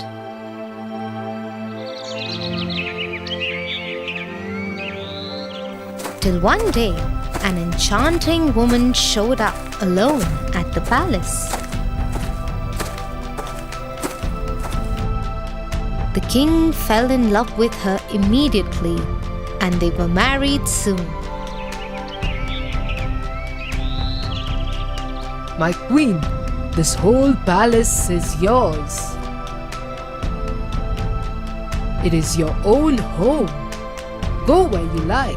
Ask for whatever you want. Thank you, kind king, but all I need is a room to store my mirror that I have brought with me. Yes, I noticed that all you have brought is that large, round mirror. I am happy as long as you are happy, dear. Oh, you know what will make me truly happy? What is it? Your death.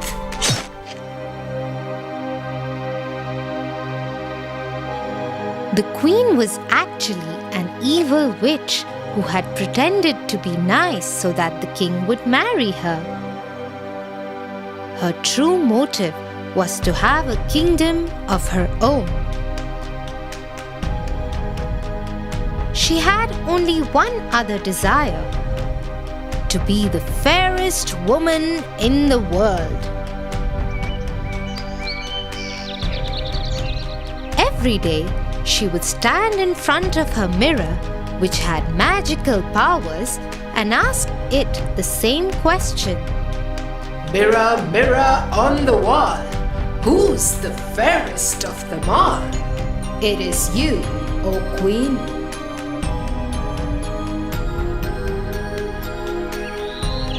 This went on for many years.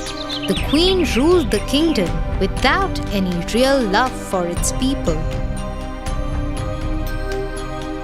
The people suffered under her reign, but no one dared say anything because they knew that the queen was a witch. The princess Snow White also had a similar fate. The queen did not even bother to look at her even once and left her alone and lonely. Till it was Snow White's 16th birthday. Mirror, mirror on the wall, who is the fairest of them all? Snow White. No! How dare you say that? I do not lie, Queen. She must die. She must die. God, come in. One of her most trusted guards came in. Take Snow White and kill her now. But my queen, she is just a child. Do as you are told. Yes, my queen. Afraid of the queen's anger, the guard took Snow White deep into the jungle to kill her.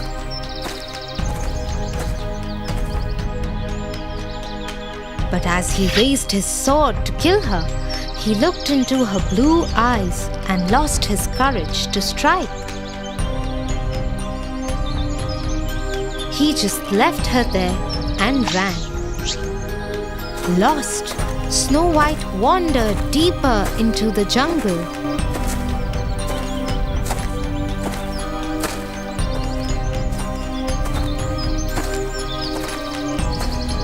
There, she came across a tiny cottage. She decided to enter it.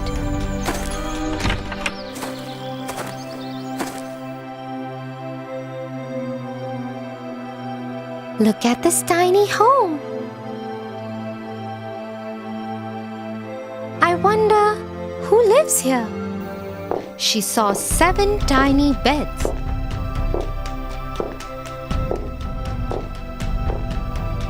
A dining table with 7 small chairs, and a kitchen which had 7 plates and tumblers. There is 7 of everything here. I think 7 people live here. But why is everything so small and tiny? Snow White was just looking around when 7 dwarfs entered the house. It was their home. Who are you? Oh, hello. I didn't hear you come in. My name is Snow White. I am the princess. The princess? We saw a royal guard kill a reindeer and pull its heart out. Yes, and he was mumbling to himself that he will tell the queen that he had killed the princess and brought her heart for the queen. Yes, the Queen's guard brought me here. I think he wanted to kill me, but ran away, leaving me alone. Don't worry, princess. You can stay here with us. That way, you will be safe. Oh, thank you so much. Snow White started staying with the dwarf brothers. In the day, they would go out into the jungle to hunt and earn money, while Snow White would stay home and cook for them and take care of their house. They all lived happily together.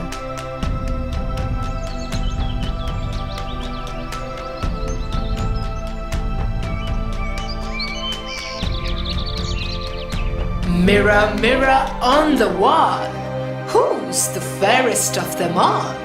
Snow White. You are lying to me because I didn't visit you since you said this the last time. I cannot lie when you ask me something. But Snow White is dead. Snow White is alive. Your God lied to you. That God will die, and so will Snow White. Using her magic, the queen disguised herself as an old woman. She even made the mirror tell her where Snow White lived now.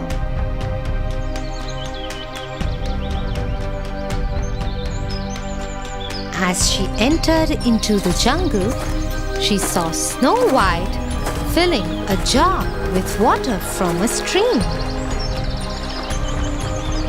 I am very thirsty. Please give me some water. Yes, yes. Here, please. Have as much as you want.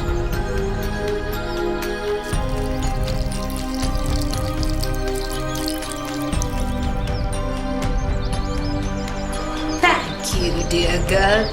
Please take this apple as a thank you from me.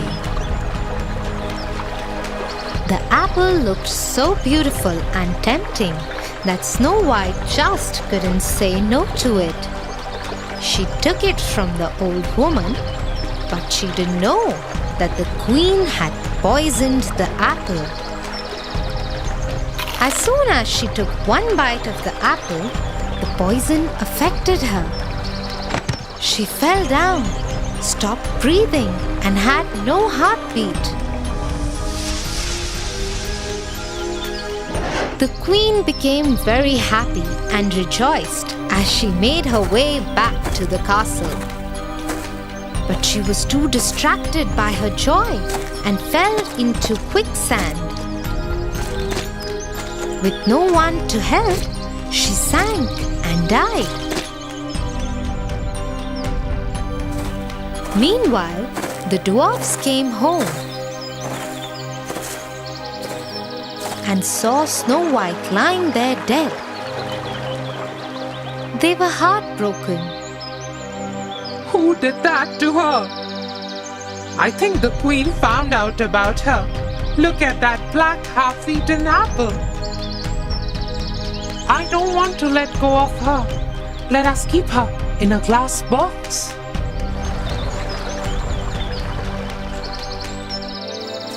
And so the dwarfs kept her in the glass box in the garden near their home. Every day they would keep a red rose on her box.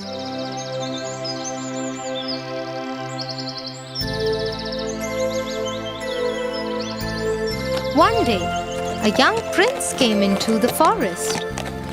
There, he saw the 7 dwarfs sitting by Snow White. He got down from his horse and went to see.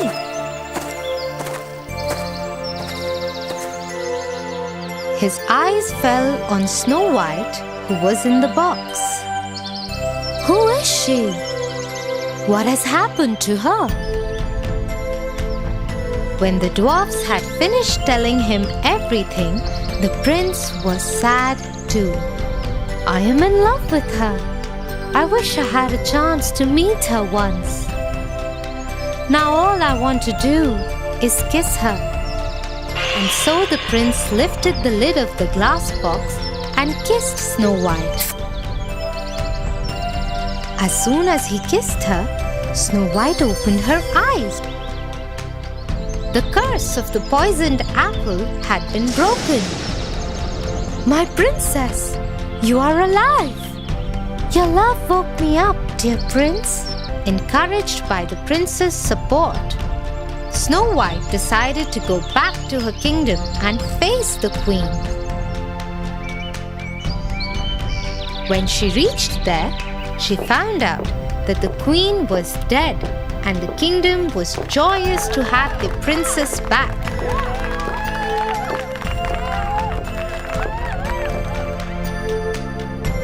Snow White took over the throne with the prince by her side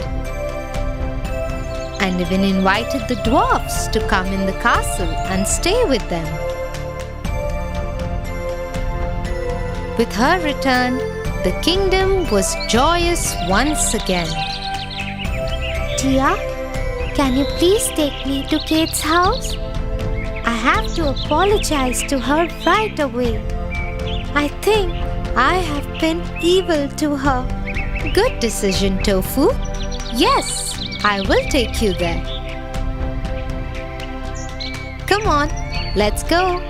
Thanks, Tia. And I promise, tomorrow I will tell the teachers the truth too.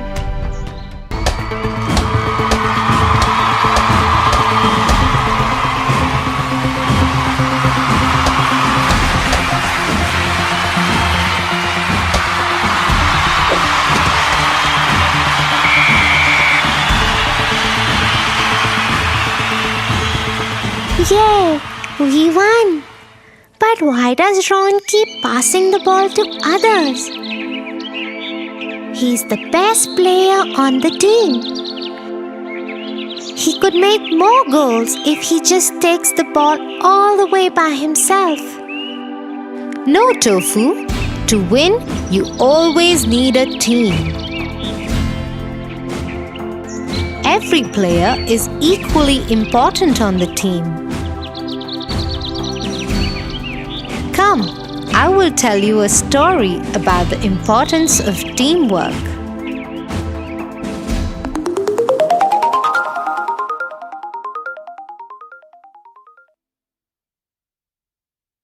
Once upon a time, a girl called Dorothy lived in Kansas City. She was playing with her best friend, a dog named Toto, when a scary cyclone came their way. Dorothy called out to Toto, Toto, hurry! We have to get to the basement. but before they could reach the basement, the cyclone lifted their house up and blew it away. After some time, it fell somewhere with a thud. When Dorothy stepped out of the house, she saw the house had landed on someone. Oh no! Toto, help me! Who is she? The house has landed on her. I'm so sorry. Just then, Dorothy and Toto heard people behind them rejoicing. They were the Munchkins. Thank you, thank you. You have just saved us from the evil witch of the East. You have saved us all. Just then, another witch appeared. She was the Good Witch. Hello, Dorothy. You have done a great deed by saving all the Munchkins. Let me know if you need anything. Thank you. Could you please tell me how to go back to Kansas City? That's where I used to live. I can't do that, but I think the Wizard of Oz can help you with that. Just follow the yellow brick road. It will lead you straight to him. But before you go, take these red slippers that the evil witch of the East had. You might need them. Dorothy thanked the Good Witch, took the slippers, and made her way on the yellow brick road with Toto.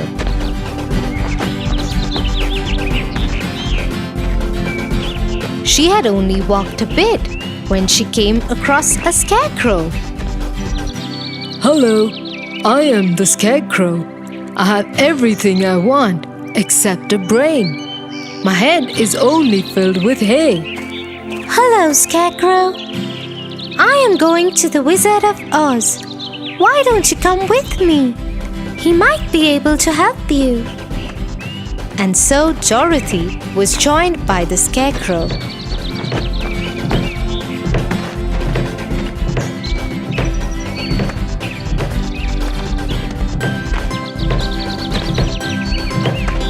They had walked a few miles when they met the Tin Woodcutter.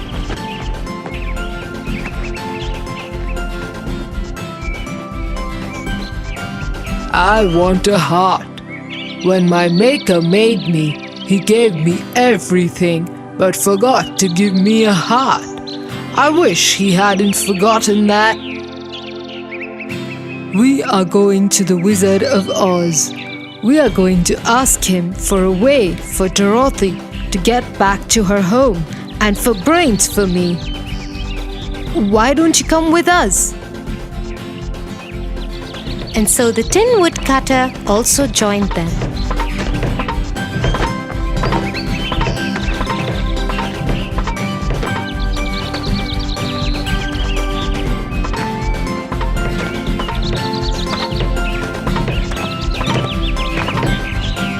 They had walked for some time when they heard Toto barking. They turned around to see that a lion had attacked Toto. Get away from my dog, you nasty lion! The lion whimpered and ran away to a corner. Oh no! You aren't a brave lion at all, are you? No, I have no courage. I wish I had some. We are going to the Wizard of Oz. We will ask him for a brain for the Scarecrow, a way for Dorothy to get back home, and a heart for me. Come with us. We will ask him for courage for you. The lion agreed, and they all continued on the yellow brick road.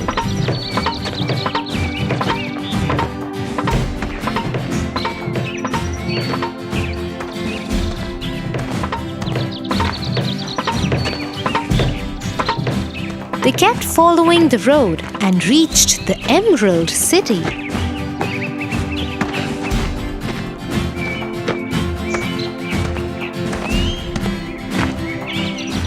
They knocked on its big gates. A guard appeared. The wizard doesn't meet anyone, but he has agreed to meet all of you.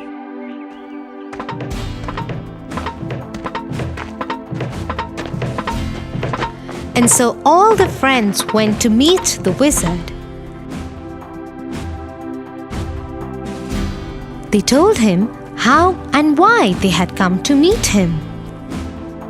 Thank you, Dorothy, for freeing the lands from the evil witch of the East. But I will grant all your wishes when you free us from the evil witch of the West too.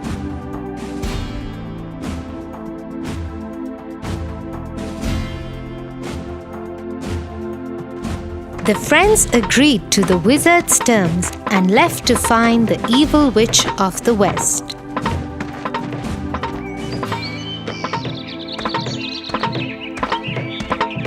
But the evil witch of the West had heard about what had happened to the evil witch of the East.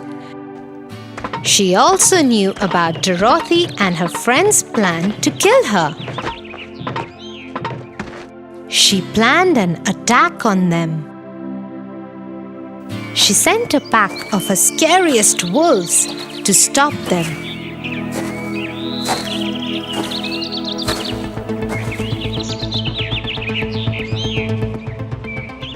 The Tin Woodcutter stepped forward. This is a job for me. Everyone, stay back. The woodcutter hacked at the wolves with his axe till they all ran away.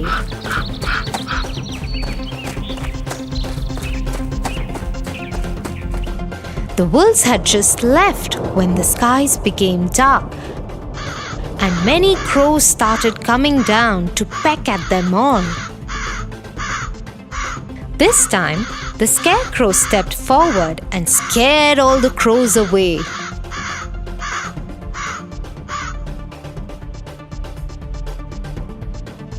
Next, the evil witch sent flying monkeys.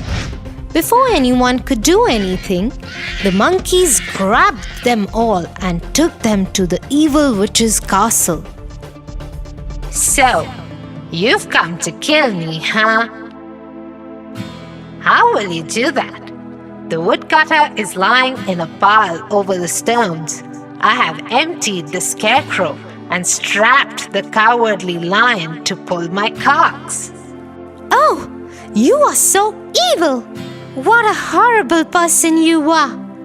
Saying so, Dorothy grabbed the bucket of water that was lying there and threw the water at the witch. Oh no! You threw water over me? I am going to shrink and melt! Help me! I'm melting! Oh my God! I'm melting! Help me! And so the evil witch of the West melted away. As that happened, all her slaves became free. They repaired the woodcutter, filled the Scarecrow with hay, and released the lion.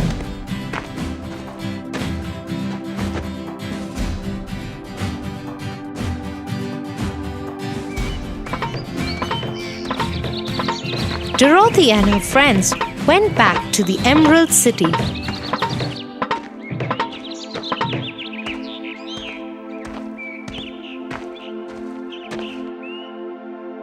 The Wizard of Oz welcomed them and granted the wishes of the Scarecrow, the Woodcutter, and the Lion. What about my wish? How will I get back home? You don't need me for that. You had the power all along. Just click your heels together thrice and tell the slippers where you want to go. They will take you there. Though Dorothy was excited to go home, she was sad to leave her friends. She said a tearful goodbye to them. Then she picked up Toto in her arms and clicked her heels together 3 times and told her slippers to take her home. So you see, Tofu, if all the friends hadn't worked together, they would have not been able to defeat the evil witch of the West. Yes, Tia. I now understand the importance of a team.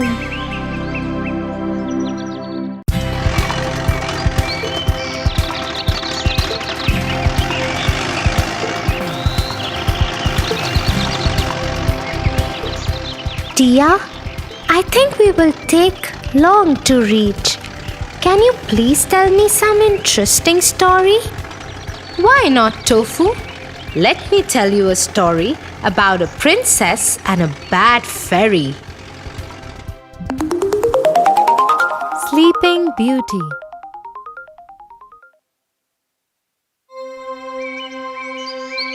A long time ago, there lived a king and a queen. They wished for a child for a very long time.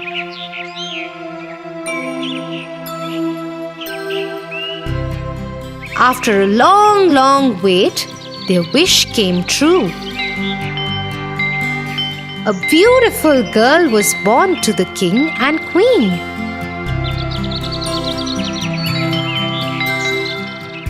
The king announced to his people, "We are blessed with a baby princess, and her name is Sunshine." "Hooray!" said the people.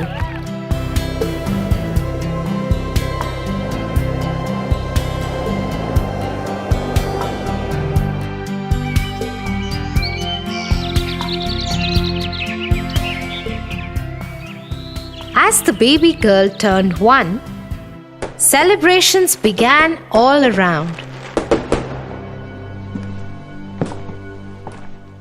A big party had to be planned.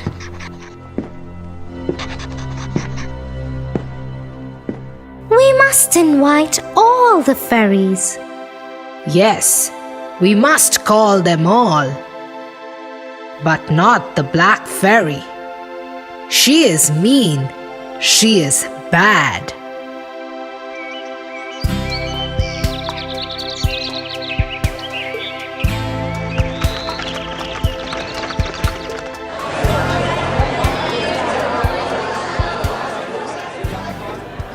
The party was a lot of fun. The baby princess looked lovely. All fairies brought with them some precious gifts and blessed the little princess to be a clever and kind girl. Suddenly, the castle was filled with blue smoke and nobody could see anything. As soon as the blue smoke settled, King and Queen were shocked to see the Black Fairy.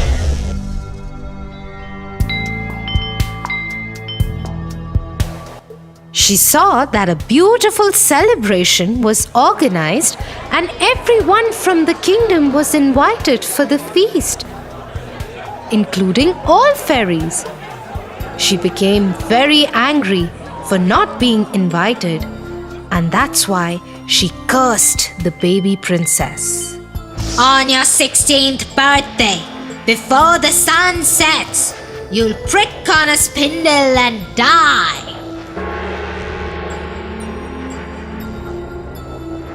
She screamed in anger and vanished. Everybody was shocked. Suddenly, a young fairy who had not yet given her blessings to the little princess said, I can't take away the black fairy's curse, but I'll definitely try to help. When the princess pricks herself, she won't die. Instead, she'll go into a deep sleep and shall only awaken with a kiss from a prince who loves her.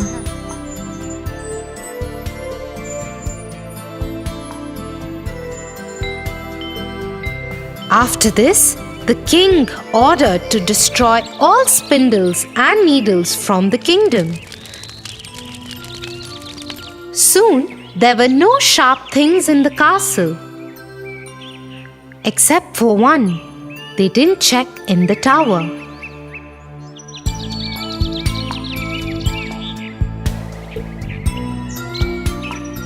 As years passed by, the baby grew under supervision of fairies and turned out to be a very beautiful young girl.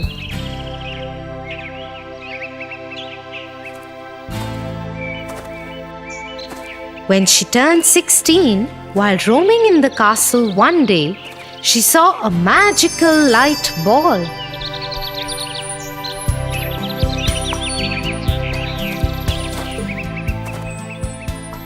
And followed the light ball.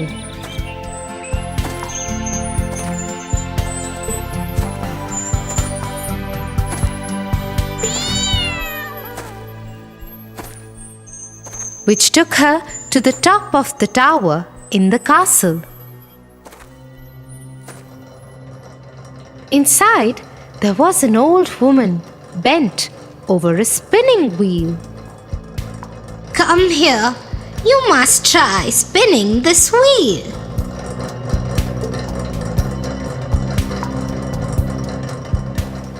Oh, what is this? Please let me do it as well. I have never tried this. But the minute she touched the needle of the spindle, she fell to the ground. Black Fairy's curse had come true. Old woman, who was actually the Black Fairy, laughed and laughed and then disappeared.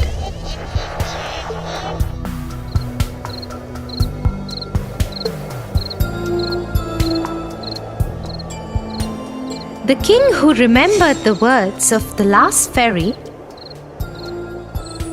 made her daughter, the princess, to lie in a room for many years to come. Fairies saw the princess sleeping, and everyone thought that she was extremely beautiful. They all said at once, Sleeping Beauty.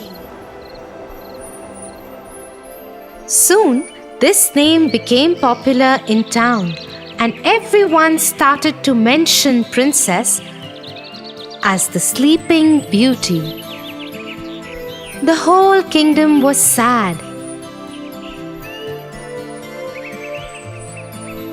Fairies noticed this and decided, Let the whole kingdom fall asleep, so when the princess wakes up by her prince, she wouldn't be alone.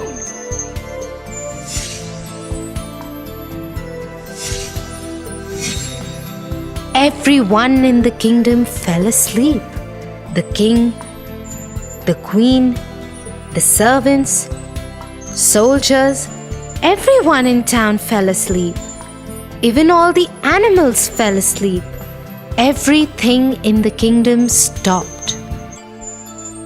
Soon, a thick forest grew around the castle and hid it.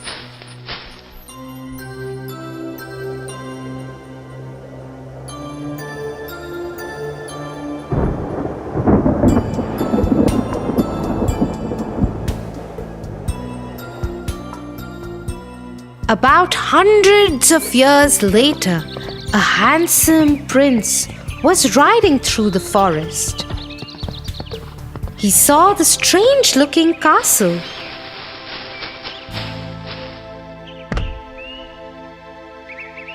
The accompanying soldiers told the prince that this is the castle of the Sleeping Beauty. He had heard stories of Sleeping Beauty and started to explore it.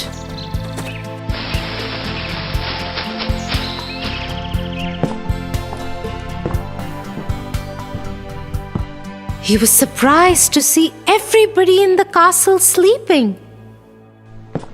When he entered more, he saw even the king and queen were sleeping. He looked around and saw one big pink door.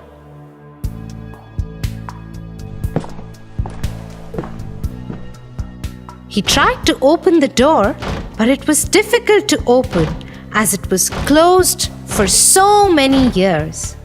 After trying hard, he managed to open the door, and to his surprise, he found Sleeping Beauty lying on a beautiful bed in that room. The moment he saw her, he just fell in love with her. I really want to know who this beautiful girl is. She looks so gentle and peaceful, he said. He leaned down and kissed her. Instantly, the kiss lifted the spell and the princess woke up. The king, queen, and all the people and animals in the kingdom were awake again.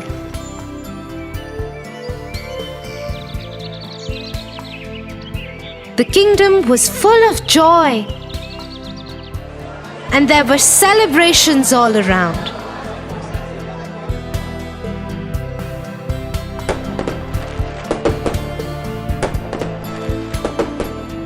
The prince and the princess soon got married and lived happily ever after.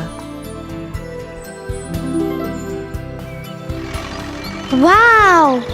It means no matter if bad people think bad for you, there are always some well-wishers to help you out.